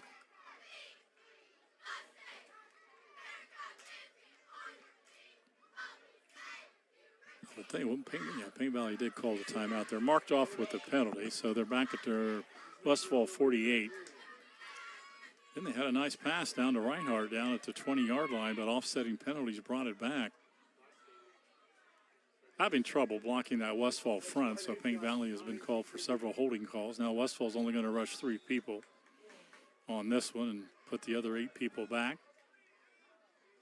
From almost midfield, Faber looking. Faber moves forward. Now he's going to let it fly down amongst a lot of Westfall players. It's intercepted by Deskins, I believe, at the 5-yard line. Westfall had 3 or 4 defenders around 2 receivers, intercepted at the 5, and that will end the first half. One half of football here at Pink Valley. It's been all scarlet and gray so far. Westfall leads it. Westfall 28 and Pink Valley nothing. We'll come back and look at review the scoring, look at some stats. You're listening to the Tomlinson Insurance SVC Game of the Week. Stressed? Overstimulated? Smash it out at Recreations. Rec plates in our rage room, fling paint in the splatter zone, then strike a pose in the selfie studio. Chaos, creativity, and content. Let's get messy. Catch every play with Total Media Sports, your home for local high school athletics. From football and basketball to baseball, softball,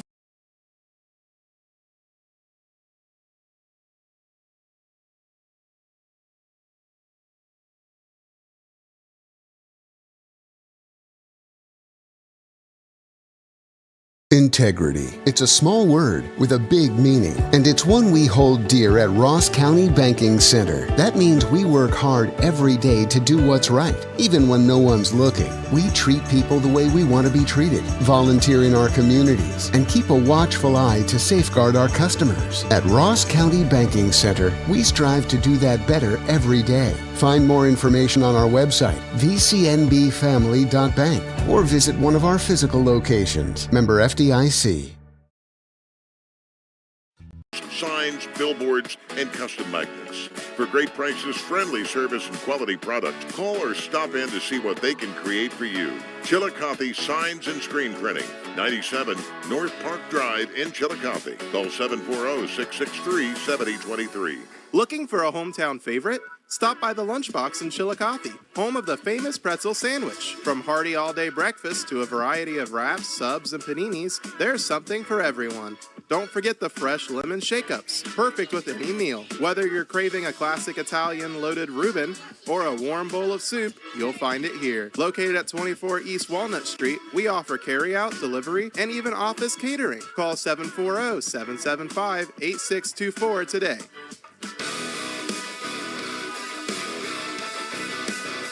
Back at halftime, we're at Paint Valley, where the Westfall Mustangs in total control, leading 28-0.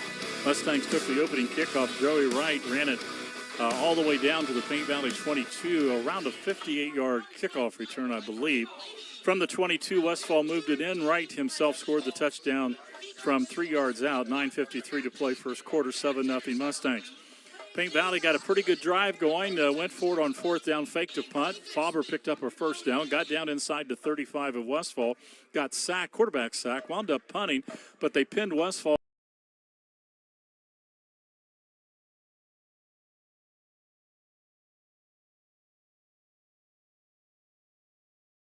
He's too fast for anybody in Paint Valley. He ran it.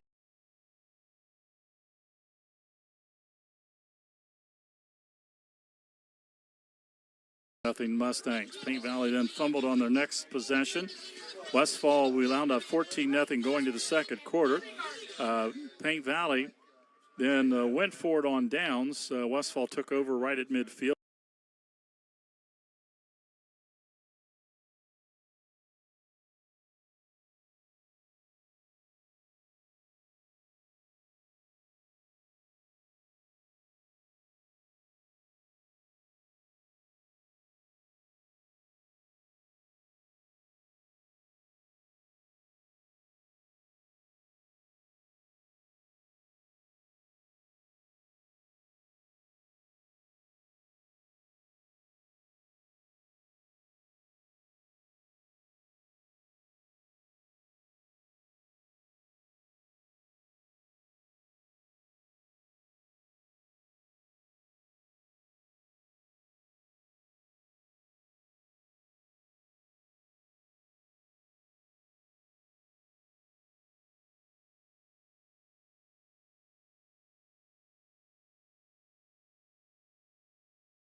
I did think on that last possession for Paint Valley, Faber was able to use his legs some and move around to try to buy himself some more time, and he was able to take some shots down the field with early on. He wasn't able to do that.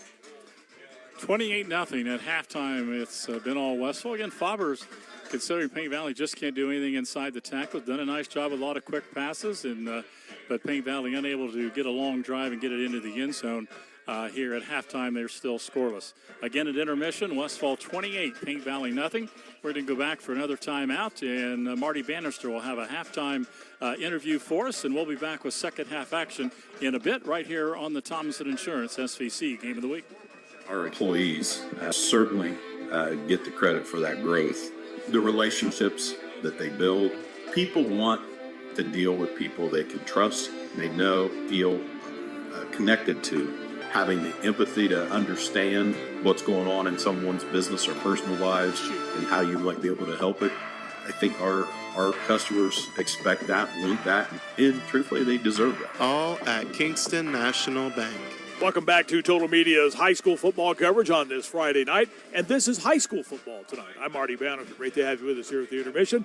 We will be getting you back to the game you are listening to here coming up shortly. Well, this is week number 4 of the high school football season, which means next week we will have reached the halfway point of the 2025 campaign. Just 5 weeks till the playoffs start. Hard to believe we've gotten this deep into the high school football season. Earlier this week, the Associated Press released its first weekly top 10 rankings. And I thought while we had the opportunity here at the break, we would run down those for you and give you an idea of who some of the top teams are in the state of Ohio. Now, again, when you look at these rankings, of course, everyone's main focus, Joe Idle's computer rankings. But right now, the AP poll gives you kind of an idea of who some of the best teams are in the state. Let's start with Division I, where Lakewood St. Edwards sits atop the top 10 rankings, followed by Cincinnati St. Xavier, Lewis Center, Olentangy Orange, Mentor, Cincinnati Elder, Cincinnati Moeller, Middletown, Columbus Upper Arlington, Dublin Jerome, and Westchester Lakota West. Moving down to Division II, Uniontown Lake is your number 1 ranked team. Cincinnati Anderson, which lost in the state championship game last year in Division II, holds down the number 2 spot. Canal Winchester checks in at number 3. Wadsworth is 4. Avon, which beat Cincinnati Anderson for the state championship, is the 5th ranked team in Division II. Macedonia Nordonia holds down the number 6 spot. Medina Highland is 7th. Kings Mill Kings over in the Cincinnati area is 8th. Cuyahoga Falls Walls Jesuit is 9th. And Louisville checks in at number 10. In Division III, Columbus Bishop Watterson, which won the state championship last year in D3, holds down the top spot. Their starting quarterback is Ohio State head coach Ryan Day's son, RJ. Number 2 is Wapakoneta. Number 3 belongs to Medina Buckeye. Gates Mill Hawken is ranked at number 4. Tip City Tippecanoe is the number 5 team in the state. Canfield is 6th. London is 7th. Columbus Hamilton Township is 8th.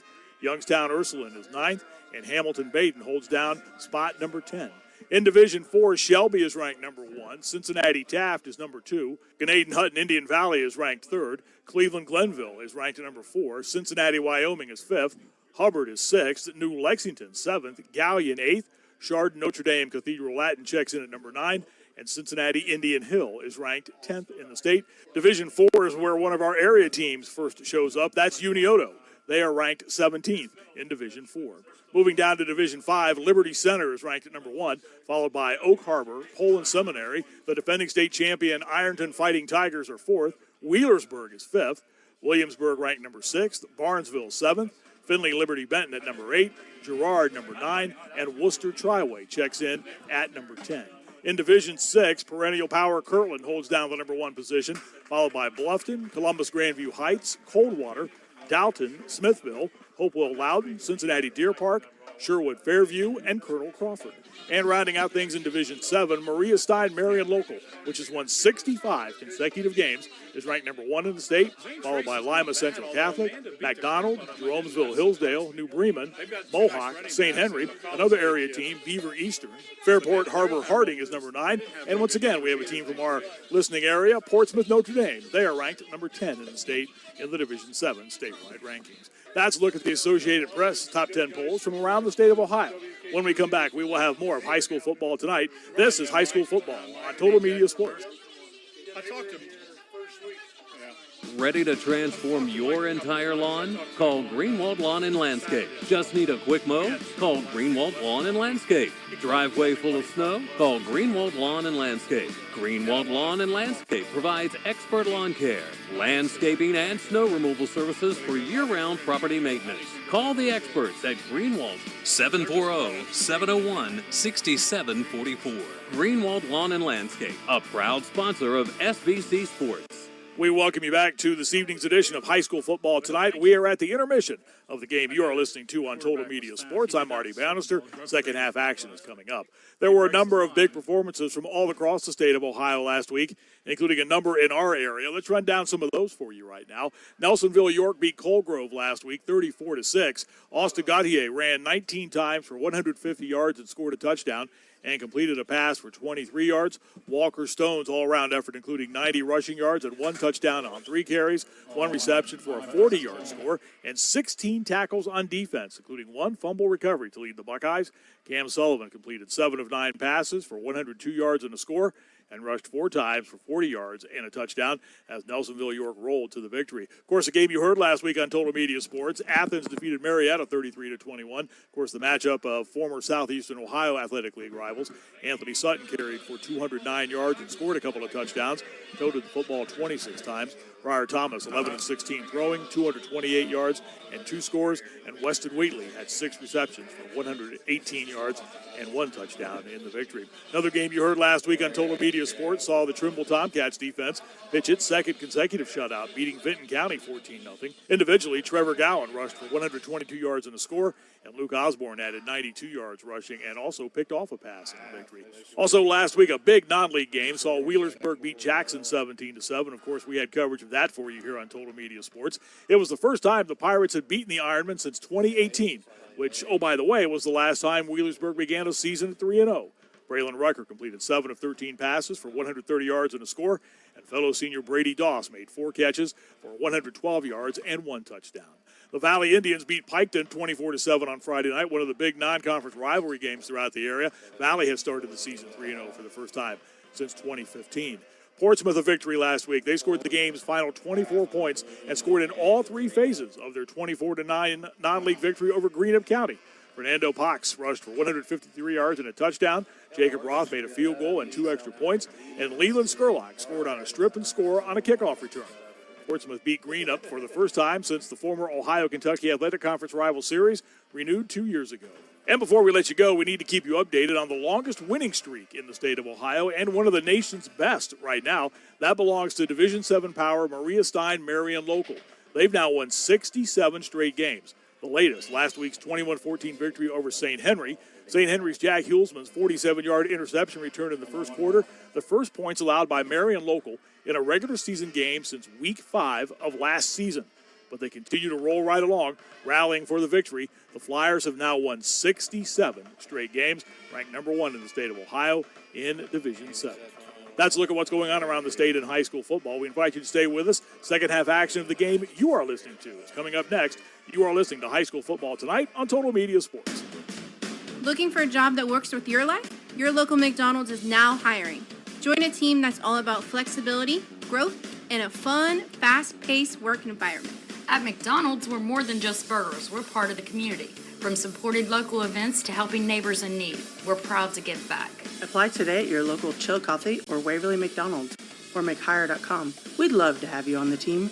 Ba-dum-bum-bum-bum. I'm loving it.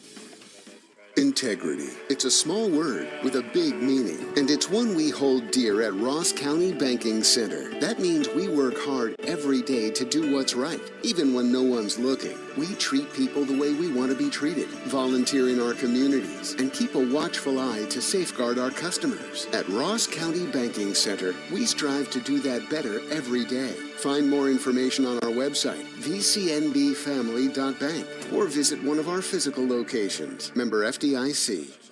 Stressed? Overstimulated? Smash it out at Recreations. Rec plates in our rage room, fling paint in the splatter zone, then strike a pose in the selfie studio. Chaos, creativity, and content. Let's get messy. Fun. Catch every play with Total Media Sports, your home for local high school athletics. From football and basketball to baseball, softball, and more, we bring you the action live. Total Media Sports, where local sports live.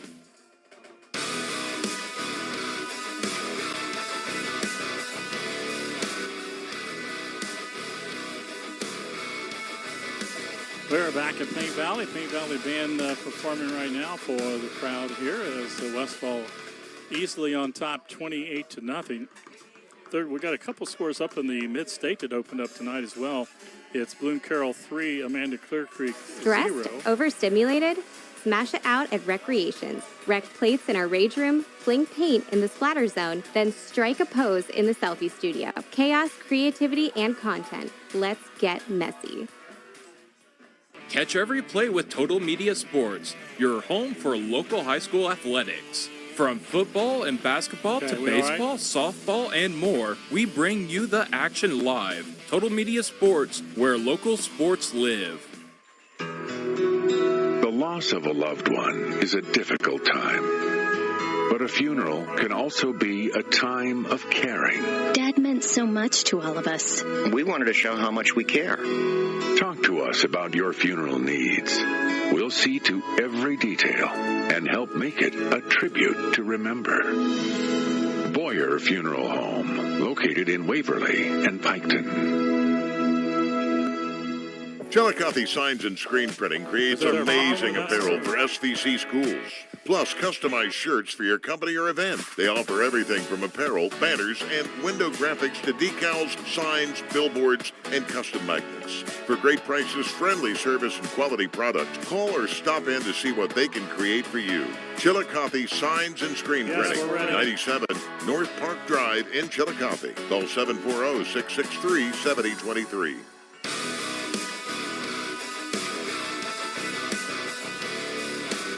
Greg Pregame, Brian Pregame back with you. We're here at halftime. Paint Valley Band finishing up their performance here at intermission, or Westfall leads it 28-0. Checking a few scores over on our AM, on one of our other sister stations in Total Media. Chillicothe leading Portsmouth West 18-7. The Cavaliers looking for their second win in a row after losing their opening 2 ball games. They lost their opener to Bloom Carroll. They're leading Amanda Clear Creek 3-0. A tight one, the Valley Indians 11-3 over Waverly. Williamsburg leading Hillsborough 20-0. The game that being played up at Adena all over Southeastern. It's Adena 28-0, same score we have here at halftime. Circleville at the half leads Logan Elm 14-8. Bethel, Tate, and Goshen, 2 teams down in that Western Brown area in that conference, 19-19. And Miami Trace lost the score for a moment. Miami Trace 21-0 over Batavia. Unioto 27-7 over Huntington. Jackson beating Western Brown 28-14. Chillicothe beat them last week over the Broncos. Zane Trace 28-6 over Piketon. That's a bit of a surprise, that game being played at Piketon. And Zane Trace, who got handled pretty well by Amanda Clear Creek, but Amanda Clear Creek holding their own with Bloom Carroll. But Zane Trace 28-6 over Piketon. London loaded once again, 29-7 over Indian Lake. And McLean beating East Clinton 41-0. Of course, McLean out of the FAC. We are here at halftime at Paint Valley. It's been pretty much all Westfall. Paint Valley not able to get on the board. Do have over 100 yards passing, I believe, for Paint Valley. Just under it, 92 yards. So they were able to move the ball some in the air. Westfall with a lot of rushing yardage. And, of course, a lot of that came on that 197-yard quarterback keep by Quinn Everly. And, again, if you joined us late, Pottix, a quarterback for Westfall, was injured near halftime last week in their game against Circleville. Broken collarbone, we understand. Eberly took over and had a couple long runs last week in the second half. He normally is a wide receiver, but extremely fast, and he's a real threat. You put him back there, you got to keep an eye on Eli Wright and Joey Wright. And all of a sudden, I think Coach Stepp has kind of a triple threat back there with a couple of different guys that can run strong. And then Eberly, that if you miss a tackle or he breaks containment, he's gone. He's been able last week against Circleville, and tonight he gets into the secondary. He's outrun every safety and cornerback so far that he's come up against. And of course, this is just his first start as the quarterback for the Mustangs. So there's other league games. Again, Zane Trace beating Piketon pretty handily right now. Unioto pretty big over Huntington. Huntington's in a much improved team. And then Adena handing the same score. They're up 28-0 at the half. Same score we have here with Westfall 28-0. Did you tell me that Kyle Yerg's helping out at Huntington now? Yes. I wonder what type. Maybe it's a little Kyle Urick impact there with the Huntington Huntsman. Yeah, Kyle, I saw Kyle. We had the Huntington game at Eastern. It was a wild finish where Huntington scored with 16 seconds to go up by 1 and wound up losing the game. But Kyle, still the girls' coach, I believe, down there. And, of course, Brian knows him well. He was an administrator in Circleville schools for a while. Great guy. But, yeah, I was surprised. I didn't know how much football background Coach Urick had. But that Coach Urick anyway. But, Huntington's a much improved team, but struggling, which we thought they might. With Unioto, who probably is the favorite, but you would think. Again, next week we've got the game with Piketon, but the way Zane Trace, you don't know what's going on there, but maybe a little bit of a surprising score. A lot of people, when they talk about it, say, yeah, Unioto and maybe right below them, Zane Trace and Piketon's got a lot of people back. But again, don't sleep on Huntington can surprise you, and certainly don't sleep on this Westfall team that if you can't tackle, their 3 running backs, their quarterback currently Eberly, and the 2 running backs, I think the key with Westfall not having trouble tonight is keeping the other teams the last 2 weeks. I think Logan Elm scored 28, Westfall or Circleville scored 42, but able to handle that tonight. We'll see how they match up against those offenses when they meet Zane Trace and Unioto and some of the other top teams in the SDC. But right now they're taking care of business. And it's 28-0 here at halftime. We do have a running clock. Again, if we get ahead by 35 in the second half, it will be a running clock. So if Westfall would score once more, we would have a running clock. So we shall see. Right now, the teams are getting ready to line up to kick it off. Let's take a final timeout. We'll be back. Second half kickoff. It's Westfall currently up 28-0 at halftime. Back with the Thompson Insurance SVC Game of the Week right after this. Ready to transform your entire lawn? Call Greenwald Lawn and Landscape. Just need a quick mow? Call Greenwald Lawn and Landscape. Driveway full of snow? Call Greenwald Lawn and Landscape. Greenwald Lawn and Landscape provides expert lawn care, landscaping, and snow removal services for year-round property maintenance. Call the experts at Greenwald, 740-701-6744. Greenwald Lawn and Landscape, a proud sponsor of SVC Sports. Our employees certainly get the credit for that growth. The relationships that they build.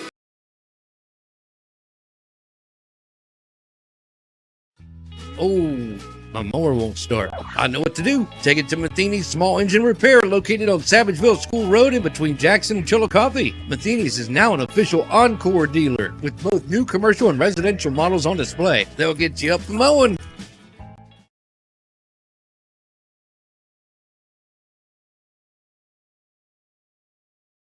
It takes determination to create a successful business. It's never easy, but always worth it. It takes making a leap of faith. It takes patience and late nights to reinvest in a startup. But it also takes asking for guidance from dependable people. All to turn a dream into a reality. People's Bank. Working together, building success.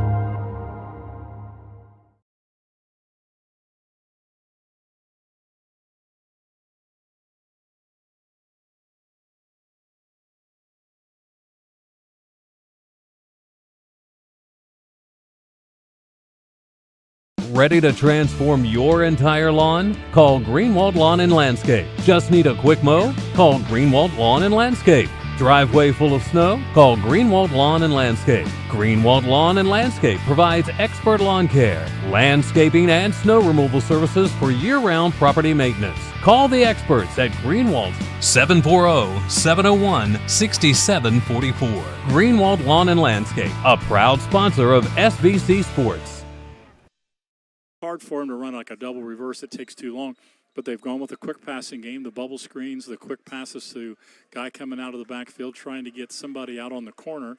And, when you're sitting there, you're just trying to find something. And I think Paint Valley did a nice job of looking at that and saying this is what we need to do. It's been tough for him to continue.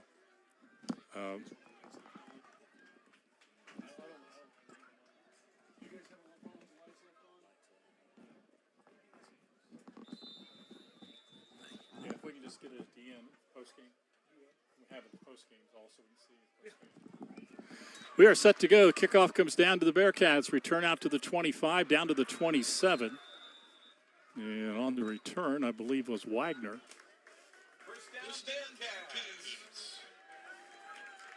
Wagner brings it out. Of course, Westfall started the game by receiving the kickoff, and Joey Wright returned it all the way down to the 22 of Paint Valley. So Paint Valley returns this one to start the second half, and they're going to spot it again around the 27. It'll be 1st and 10 Bearcats. Preston Faber, your quarterback. Johnson, the running back. They've not been able to use him really running the ball. Cam Cooper, one of their seniors, not playing tonight, injured. That has hurt the Bearcats as well. 2 receivers to the left, but a man in motion, Reinhardt. Faber looking, throws to Reinhardt in the flats, out to the line of scrimmage, cuts back to the 30, now out to the 35, breaks a tackle. Nice job by Jace Reinhardt. He's played well tonight. He's done a nice job of making the first guy or two miss and turning a 1 or 2 yard gain on those bubble screens. Quick pass was more of a swing pass to the flats, but he got a first down, 11 yards. They're really done a good job. They're bringing someone in motion to try to get out on the outside backer, and then the slot receiver over there is essentially who they're throwing to and getting 2-on-2 and making a move and doing some damage with that. Faber back in the pistol. 2 receivers right, 2 to the left. Faber wants to throw again. Looking, throws quick to the sidelines, complete. About 4 or 5 yards complete to Gage Wagner. Just a quick out pattern.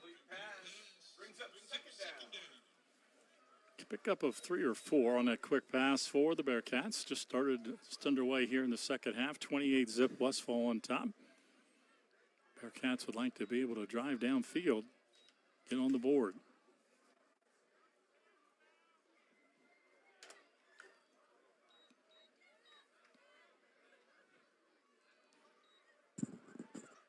This time single receiver to the right. They've got a flanker, probably put him in motion. Then they do bring him to the right side as well. Faber, quick out, quick bubble screen to the right side. Not a lot of room, and pulling the ball out. Nice job by Westfall to yank the ball out away from Gage Wagner. I think Wagner was able to recover, however. Unsportsmanlike on him. So I think it's going to be against Wagner. Wagner had about 3 yards. Westfall double team tackled him, and one of the defenders just reached in and ripped the ball out of his hands. It came loose back to the line of scrimmage. Wagner recovered, and then as they were spotting the ball, evidently he said something because Wagner is going to be flagged for unsportsmanlike. And what would be about 2nd and 9 is now going to be 2nd and long on a unsportsmanlike penalty called on Gage Wagner. Maybe a bit of frustration there. I'm not sure. It must have been. It was nobody hit, or I don't see shoving. I think it might have been something that was said. So Paint Valley pushed back further. Now play counted because it was a dead ball foul. It's 3rd and about a mile. They've got to get all the way to midfield, and they're back inside their own 30. Faber looks to throw. Looking, throws across the middle. High throw, and almost intercepted. Over top of the receiver down the middle of the field, going up for it for Westfall was Aiden Daniels. Daniels kind of put his hands over his helmet, and man, I almost should have had that one. It was a tough. He was behind the receiver. It came on top of the receiver's hands, and high throw, and now Paint Valley started out a little bit of a promising series, but 15-yard unsportsmanlike penalty pushes them way back, and now Faber will punt again. Just underway in the 3rd quarter. You get Eberly deep. Faber kicks, not a good kick, end over end, coming to the sideline, and it bounces back for Westfall, backwards bounce, and that's going to be about a 5-yard punt, net 5 yards. Faber kicked it high when it hit about the 42, and it bounced backwards almost 10 yards. So not a good situation. And again, Paint Valley or Westfall's had great field position. They've started out in Paint Valley territory 3 times and now 4 times. Once actually was the 50, but they're going to start at the 32 of Paint Valley.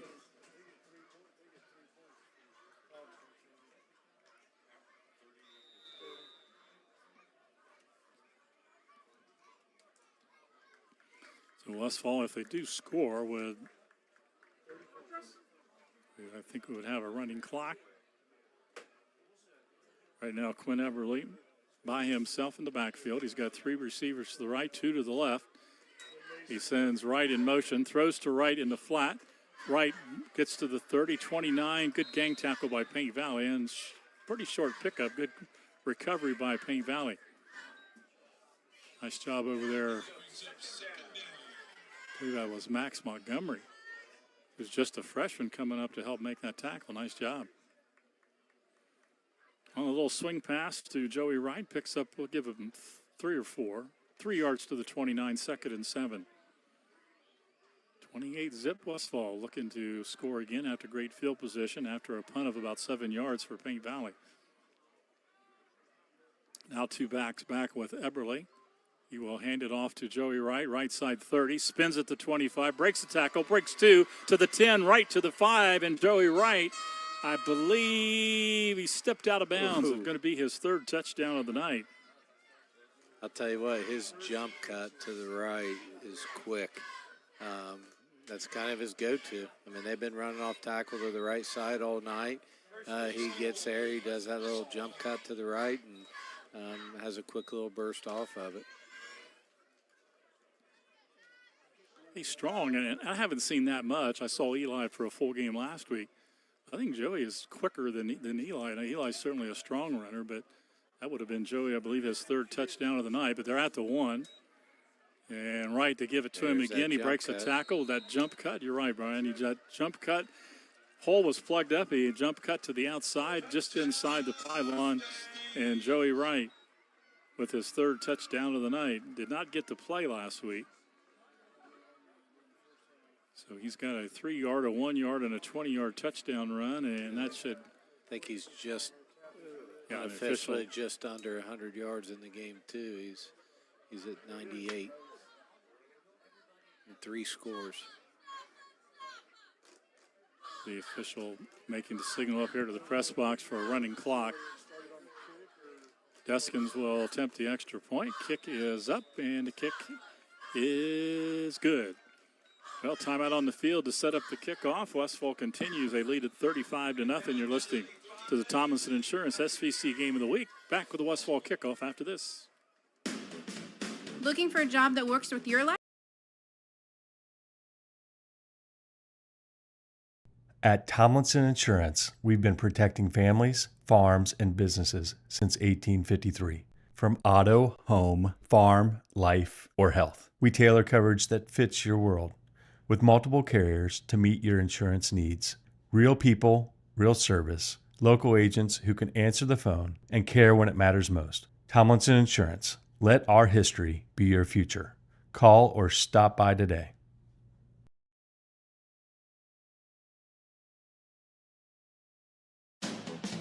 Looking for a job that works with your life? Your local McDonald's is now hiring. Join a team that's all about flexibility, growth, and a fun, fast-paced work environment. At McDonald's, we're more than just burgers. We're part of the community. From supported local events to helping neighbors in need, we're proud to give back. Apply today at your local Chillicothe or Waverly McDonald's or makehire.com. We'd love to have you on the team. Ba-dum-bum-bum-bum. I'm loving it.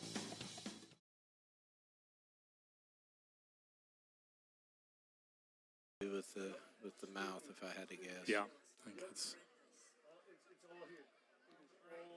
Well, you know, in that Logan Elm win for Westfall, where Logan Elm, Joey Wright, the running back we're talking about, had a personal foul for celebration after a touchdown, and then had another personal foul.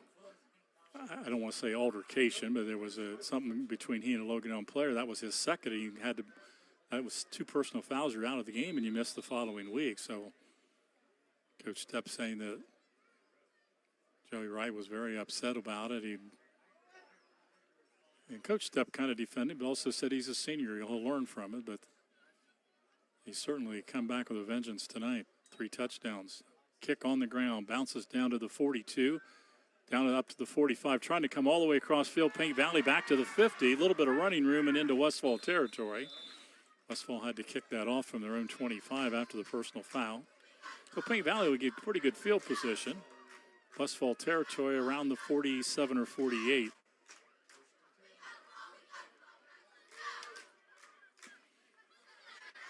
And again, the run, even after the kickoff, the running clock, looks like one of the Bearcats down with some cramps. That would be Parker Zamora. Looked like an awkward tackle there sometimes with his legs got caught up underneath. It was Zamora on the return, and he's on the sideline being attended to. So the clock running with 35-0 our score, 8:10 to play third quarter.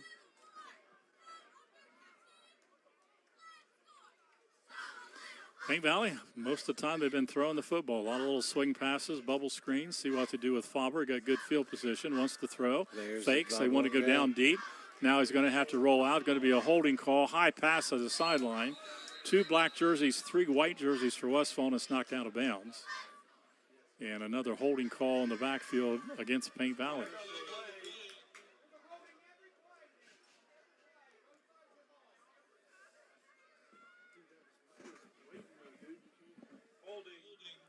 So mark it off. So Paint Valley with good field position. They get holding called on very first play.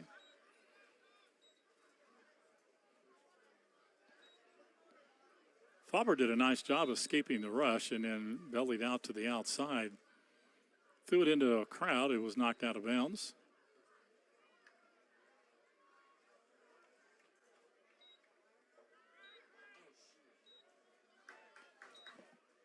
Westfall has taken Eberly out defensively. He's no longer playing safety, which with 35-0, you don't want your down to your second quarterback. You don't want to get him injured. Faber throws quick over the middle, complete at the 50, 49-yard line. Quick tackle coming up quickly is Caden Mercurio. Again, I thought Mercurio played real well last week. He's a good tackler, not a real big guy. And he made the tackle there, but they make up some of that penalty yardage. Get it back to the original line of scrimmage. So they got the 10 yards back from the holding. Bring it back to 2nd and 10, back in Westfall territory to 47 for the Bearcats. Faber 4 for 4 in the second half already here with about 25 yards in the air. Paint Valley moving up to the line of scrimmage. 2nd and 10, 3 receivers to the right, single receiver left. They put a man in motion. Back to pass, Faber throws to the sidelines. That was the man in motion, not able to hang on. That was Brendan Eisen, sophomore. And Eisen had it in his hands. They ran him in motion, ran him in on an out pattern. Pretty good pass by Faber, but Eisen couldn't pull it in. Now 3rd and 10, Bearcats. But again, even though an incomplete pass, the clock runs because of the score. 35-0 in the running clock, down to 5:40 to play in the third quarter.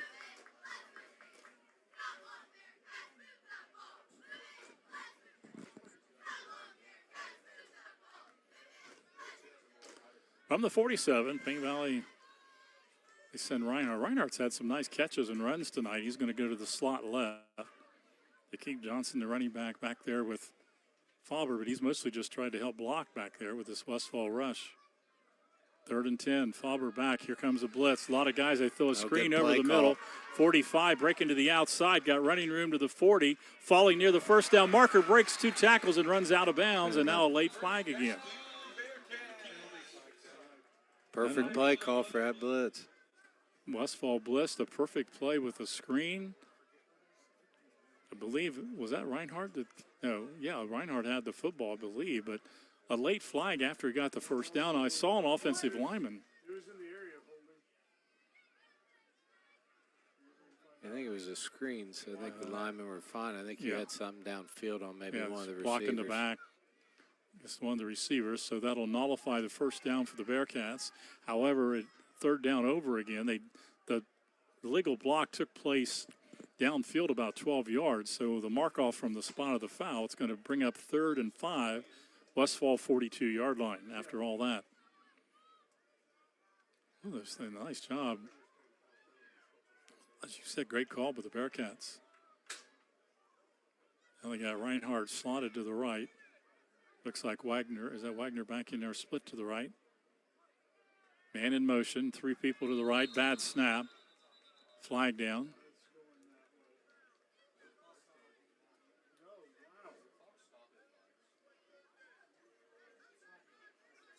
Tell you too, with all these penalties and not plays, this third quarter is going to be over soon with this running clock.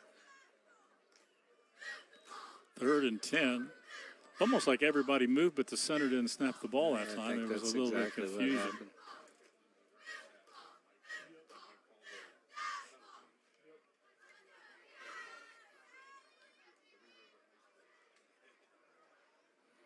So the Bearcats will try it again. Now 3rd and 10.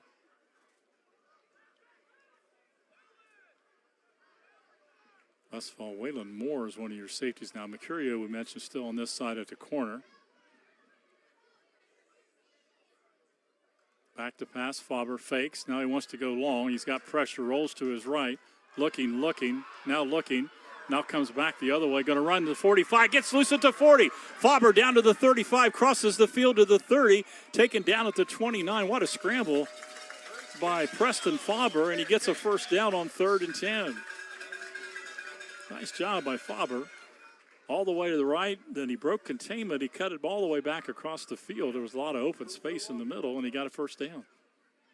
That has to be the best running play for they've tried now twice. I give Westfall credit. They've stayed home on that. They've tried that little spot and go right there, but actually with both Westfall DBs there went with the deep ball, and no one was actually on the spot pass within 10 yards of the spot pass.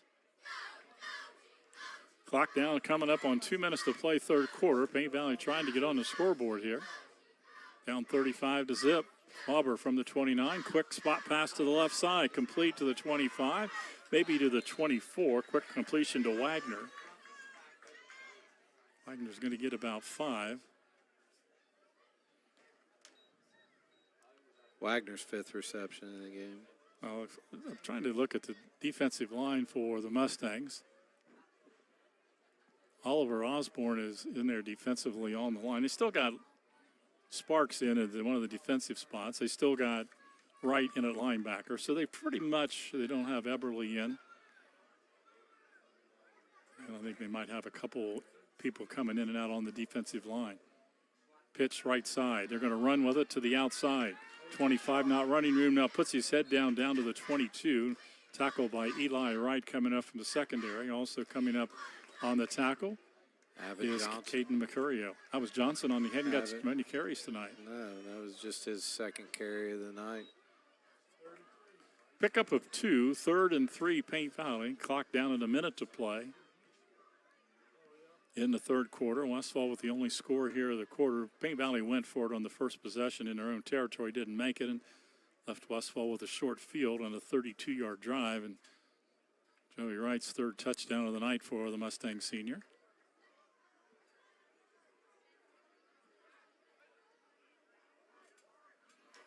Third and 3. Westfall jumps their line around. Do not move their linebackers up. Faber looking. Now he's going to run with it. Tries to pass at the last second. Was it a completed? I believe it was. I think he was close to crossing the line of scrimmage again, but he must have just been borderline. Zamora caught it. Faber took off running at the last second, was going to be tackled, and you're right, just kind of shoveled it forward like a second baseman pitching it to the shortstop for a double play. And Zamora picked it off the turf for a catch, and that's a first down Paint Valley, and that might be the final play of the 3rd quarter, and it is. 3 quarters of action completed Paint Valley. It's the Mustangs 35, Paint Valley nothing. Back with 4th quarter, it's the Thompson Insurance SVC Game of the Week on WXIZ. Integrity. It's a small word with a big meaning, and it's one we hold dear at Ross County Banking Center. That means we work hard every day to do what's right, even when no one's looking. We treat The Lunchbox and Chillicothe, home of the famous pretzel sandwich. Enjoy all-day breakfast, fresh lemonade shake-ups, and a big menu for a small space. Visit us at 24 East Water Street or call 740-775-8624. Delivery, dine-in, and carry-out are available.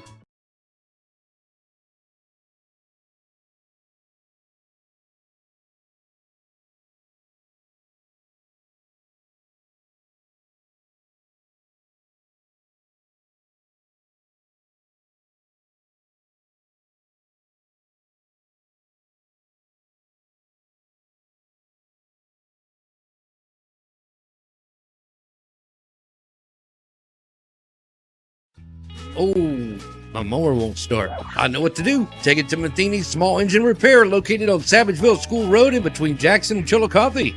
Trips into the boundary here. See if they go with that little bubble. Blitz coming. Faber throws to the outside, got a man open, beats a man at the 15, cuts back at the 10, down to the 8-yard line. They brought the blitz, quick out pattern there, complete. Abbott Johnson. Yeah, Johnson out of the backfield. Another flag.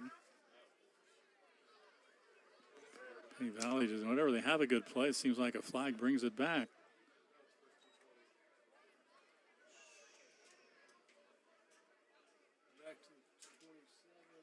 Move it back to the 32. So I'm not sure what time Westfall School. I'm assuming it was a hold. Yeah, I didn't. It must have been. I'm looking for a legal man down, but it was like a little bit of a swing pass. Not sure what the penalty. I think it was a holding. Bring up 1st and 20. Faber back in the pistol. 3 receivers right. Scott Wagner to the left. Faber looking, throws over the middle, throws it over top, and dropped by Westfall right in his hands. Chance for an interception as he pounds the field. Upset with himself. That was Waylon Moore, senior. Little look-in pass, overthrown over top. Moore was one of the deep safeties, and he just couldn't pull it in. I think Moore's got the same gloves on that the Browns wide receivers used last Sunday. Man, I'm telling you what, I went ahead and scheduled something with my baseball field on Sunday at 1 o'clock, so I didn't have to watch it. Good idea. 2nd and 20 for the Bearcats. Again, 3 receivers right. Wagner the only receiver to the left. Johnson to backfield. Here comes the blitz and down. Good blitz and a sack in the backfield. That's Hanley that makes the sack. Well, I'm telling you, though, every time, Paint Valley has spurts of doing some great things offensively, and then it's a 10-yard penalty or, a sack given up. They move the ball. They were down inside the 10, and then you get a 10-yard penalty and a 10-yard sack, and here we sit at about 3rd and 30. All the way back at just inside the Westfall 35. That was... I'm not sure where Hanley lined up on that play. If he was a defensive... He's playing middle linebacker. He shot A-gap right there, and no one touched him. Back to pass. Now scrambling and brought down again in the backfield as he tries to go forward. Sack at the backfield by Dom Andrea for the Mustangs. To the 35. It'll be 4th down now for the Bearcats. Still the running clock. Down to 9 minutes to play in the ball game. 35-zip, Westfall on top. It's 28-0 at halftime. Well, at the 35, they have to get to almost the 5-yard line of Westfall, so it's about 4th and 29, let's call it. Again, that holding call, and then 2 straight sacks of Preston Faber.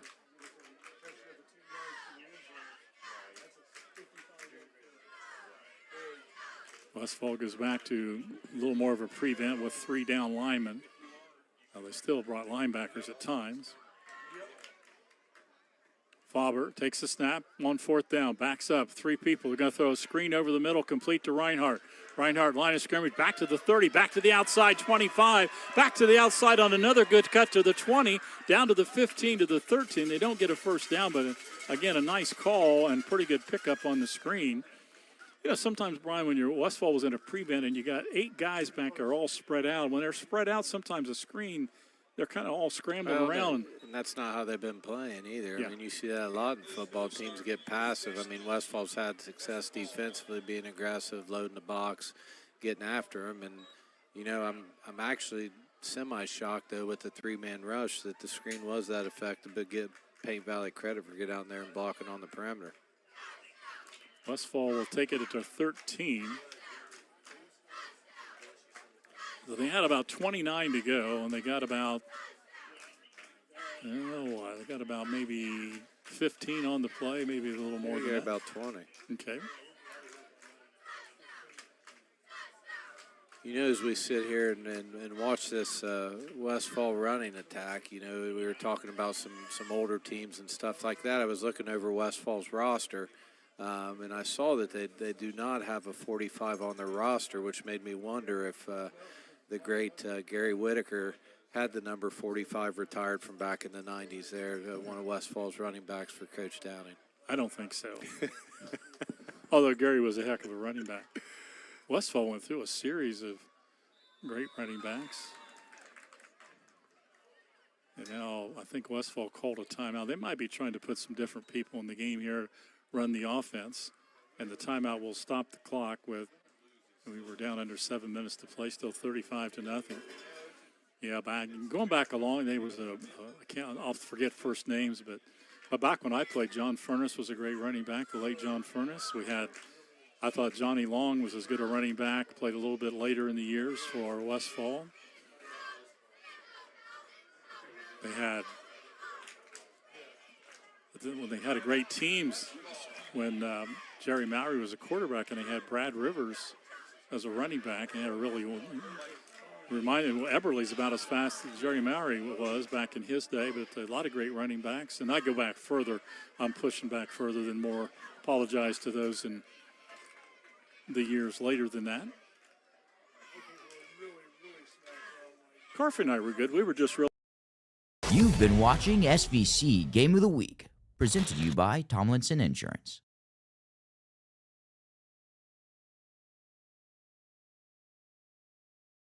At Tomlinson Insurance, we've been protecting families, farms, and businesses since Mustangs here.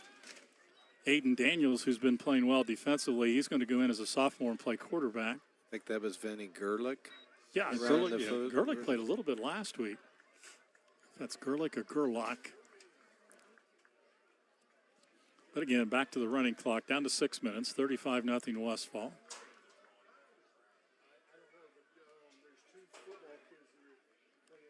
I believe, if I'm right, that was Westfall's fourth play of this half. Daniel's a quarterback. Brian, help me out. The running back is back there with him. I still think it's Gerlich, number 28. Okay. Moves up on the corner. All right, but taking his time. And he'll run it himself, the quarterback to the 10. Got running room out across, short of the first down, but got all the way out to the 20-yard line. Just a straight run by the quarterback, Aiden Daniels. Well, you got to think moving forward here. I mean, Westfall, you know, as competitive as they've been, the big question will be, like you said, when they face some of those teams, you know, will Everly be able to throw the football? Right. You know, I mean, if some of those teams, I mean, obviously it's always easy to coach from the stands and press box. I mean, but if you load up to stop the run, you know, can he make some throws down the field to give them a chance to win the games against the Uniotas and the Zane Traces down the road? I agree. Taking a time, third down, clock moving under 5 minutes to play. Daniel still the quarterback, takes a long snap, going to run it again left side, breaks a tackle, and he's going to get a first down, breaks out to the 40-yard line and all the way out to almost the 45 before Paint Valley gets him out of bounds. You say Paint Valley get a chance for there's some Paint Valley again, I don't have the exact, but looking at their roster, I believe sophomores, 1, 2, I think they only have 2 sophomores. And 1, 2, 3 juniors. So they have quite a few seniors and freshmen, but not a lot of juniors. So they don't have a lot of people to stick in the ballgame right now to try to get other guys. Well, I see right now Owen Mather, but he's been in. Owen's back over to corner position for the Bearcats. Under 4 minutes to play, 35-0. That's a first down Mustangs. Mustangs now have 3 people, 2 running backs back with Daniels, the quarterback, and the pistol. Daniels taking his time, letting the clock run down. He waits till the official puts his hand up with 5 seconds to go. Hand it off right side on the carry. That's Gerlach. He's got 5, he's got 10, he's got 15, all the way down to the 38. Shoot, his name was Gerlach.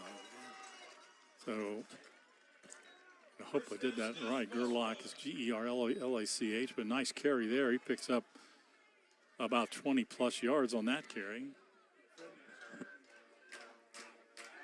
3:15, 3:14. Headed out of the lineup is Trevor Drone, one of the wide receivers for Westfall.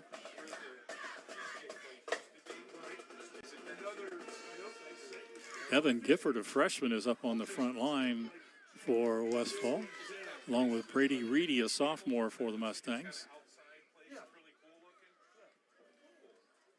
Hayden Daniels, a sophomore, calls signals. Now man in motion. They'll pitch it to the runner around the left side. And he breaks one tackle, breaks a second tackle, flags all over the place, and they're having trouble getting the running back down. I'll tell you what, that's quite a run. It's coming back. That's one of those sneaky quarterbacks got like that. A little flip pass play right there. And we don't have a 36 on our roster. Or was it 38? That was a 36. Yeah, I know 36, unless they gave one of the linemen a jersey or something. But he ran like a lineman. Well, he ran hard like a lineman. He's a little quicker than a lot of the linemen I played with.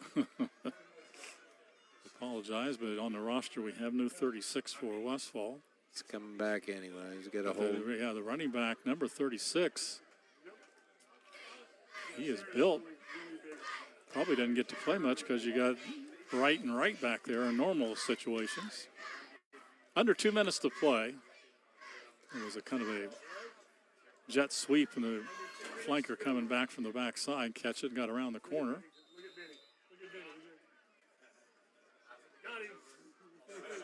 And now I'm not sure why Westfall would call timeout, up 35-0 with a running clock.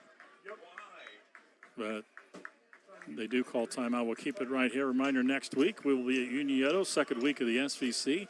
The Piketon Red Streaks travel to meet the Shermans. We'll have it here on 100.9, the voice of the SVC, WXIZ, Hank FM.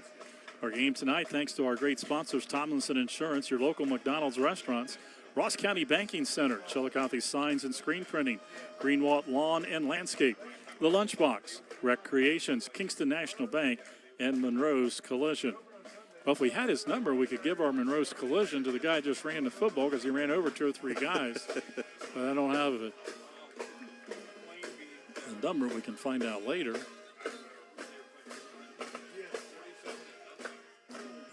So 35-0. It's been that way a long time. 28-0 to have. Westfall scored their first possession, a short field of 27 yards after Paint Valley went for it to start the second half to start the running clock. So now down to a minute 34. They snap it back. I think we have another quarterback in the lineup, and a run to the right side and down now on the carry is Kane Cutlip. We'll get some of the freshmen in. Cutlip in at the running back, carried the football. The quarterback, 17, is in the game. Jason Ratliff, a junior. Yeah, and the quarterback right now is Brody Scott, another freshman. So Brody Scott getting a chance to play quarterback here in the final minute. Clock running down to 1 minute to play. Nice job by Coach Stepp. Probably he drove it down, but he had a couple of guys get to run the ball. Now he's got some freshmen in to get a chance to run a few plays here. And if I'm making an assumption here, but I'm assuming there's probably no JV game tomorrow, so let's give some of these guys the opportunity to get a few carries. On the carry there was Ratliff, the junior, around the left side, picked up about 5 or 6, 38-37. Westfall's trying to, you don't blame these kids on. They say, hey, let's give us one more chance. I want to run the football. They won't have to run this. They won't have to run another play after this. I think we got somebody different in at quarterback now. With 34. 34.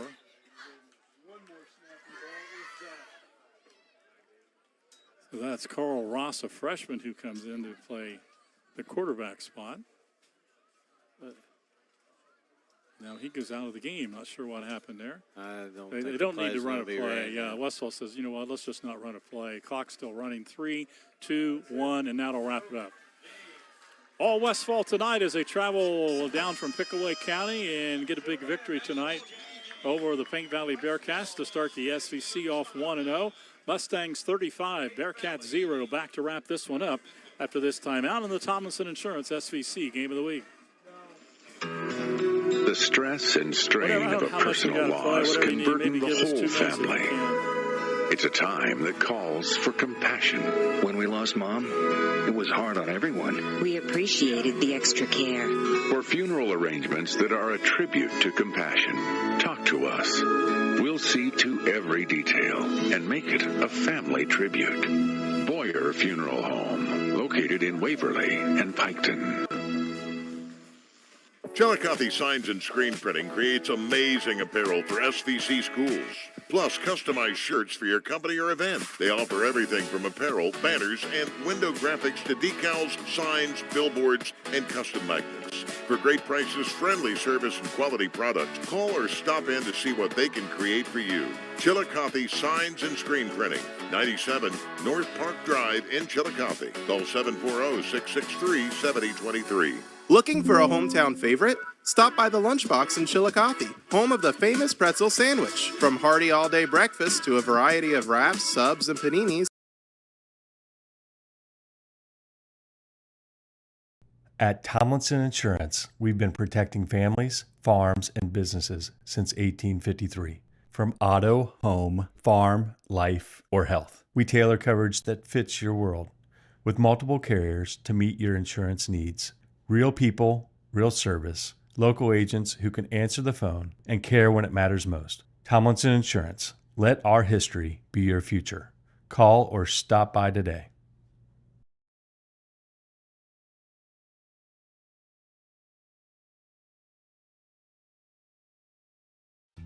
Oh, my mower won't start. I know what to do. Take it to Matheny's Small Engine Repair, located on Savageville School Road in between Jackson and Chillicothe. Matheny's is now an official Encore dealer with both new commercial and residential models on display. They'll get you up and mowing. Looking for a job that works with your life? Your local McDonald's is now hiring. Join a team that's all about flexibility, growth, and a fun, fast-paced work environment. At McDonald's, we're more than just burgers. We're part of the community. From supported local events to helping neighbors in need, we're proud to give back. Apply today at your local Chillicothe or Waverly McDonald's or makehire.com. We'd love to have you on the team. Ba-dum-bum-bum-bum. The ball at the 7 of Westfall. Westfall had a penalty half the distance, moved it back to the 3.5. But on the very first play, lightning quick, Quinn Eberly broke through the line and broke to the outside back to them. Nobody touched him. I think after the initial touch on his shoulder, he's extremely fast. And a 97-yard touchdown run. He had an 85-yard run last week for the new Westfall quarterback. Paint Valley fumbled on the next series. Westfall wound up punting.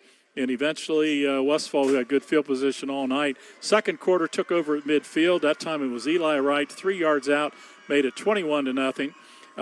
Paint Valley went for it again late in the half in their own territory. Westfall started to Paint Valley 44. Joey Wright with a 20-yard run, his third touchdown. That was his second touchdown of the night. He got his third one in the second half to make it 35-0. We had a running clock after that, and we stayed that way, 35-0 the final with Westfall. Brian, some of the numbers. Statistically, unofficially, I had Quinn Eberly 3 of 4 for 27 yards. Essentially two different games. I mean, you had Westfall pound on the ground and a lot of throwing by Paint Valley. I had Westfall just right around 300 yards as a team there, with Eberly leading the way at the 137 yards and a touchdown. I had Joey Wright just under 100 yards with 3 touchdowns. Eli Wright had a couple carries and 8 yards and a touchdown. For Paint Valley, like I said, threw the ball in the air. Preston Faber, I had him unofficially 18 of 26 with 1 interception, 151 yards passing, just 23 yards rushing on the ground for the Bearcats. And leading receivers, you had Gage Wagner with 5 receptions for 42, and Jace Reinhardt with 6 receptions for 60 yards. All right, very good. And again, I thought Faber had a pretty good game. Several of the receivers, I thought Reinhardt did a nice job as well for the Bearcats as they, again, went to the short passing game. All they could do, they could not run the ball at all inside the tackles against the Westfall front, and a pretty limited front line for the Bearcats. Next week, Second week of the SVC conference play, we go to Unioto. Should be a good one. Piketon was losing in the first half, I believe, 28-6 to Zane Trace. We'll see how that winds up. But Piketon travels to Unioto. That'll be our SVC game of the week on the home of the SVC, and the Tomlinson Insurance game of the week next week on WXIZ. Vanessa, George, thank you very much for helping us out. We got a couple of our mainstays on vacation. Vanessa manned the studios tonight, and we appreciate that as well. Thanks to Brian for making the trip down. When you teach school all week and busy, I know he likes to take it easy on Friday night, but I talked him into a nice job by Brian helping me out tonight here with the Bearcats and the Mustangs. That's it from deep into Ross County. The Paint Valley Bearcats fall 35-0, a victory for the Mustangs. Westfall now goes to 3-1 on the season, and they are 1-0 in the SVC. Obviously, the Bearcats fall to 0-1 in conference play. Thanks to all of our great sponsors. We will see you next week. And one more time, the final from Paint Valley, Westfall 35, Bearcats 0. Have a great weekend, everyone. Stay safe. Good night, all. Thank you for watching SVC Game of the Week, presented to you by Tomlinson Insurance.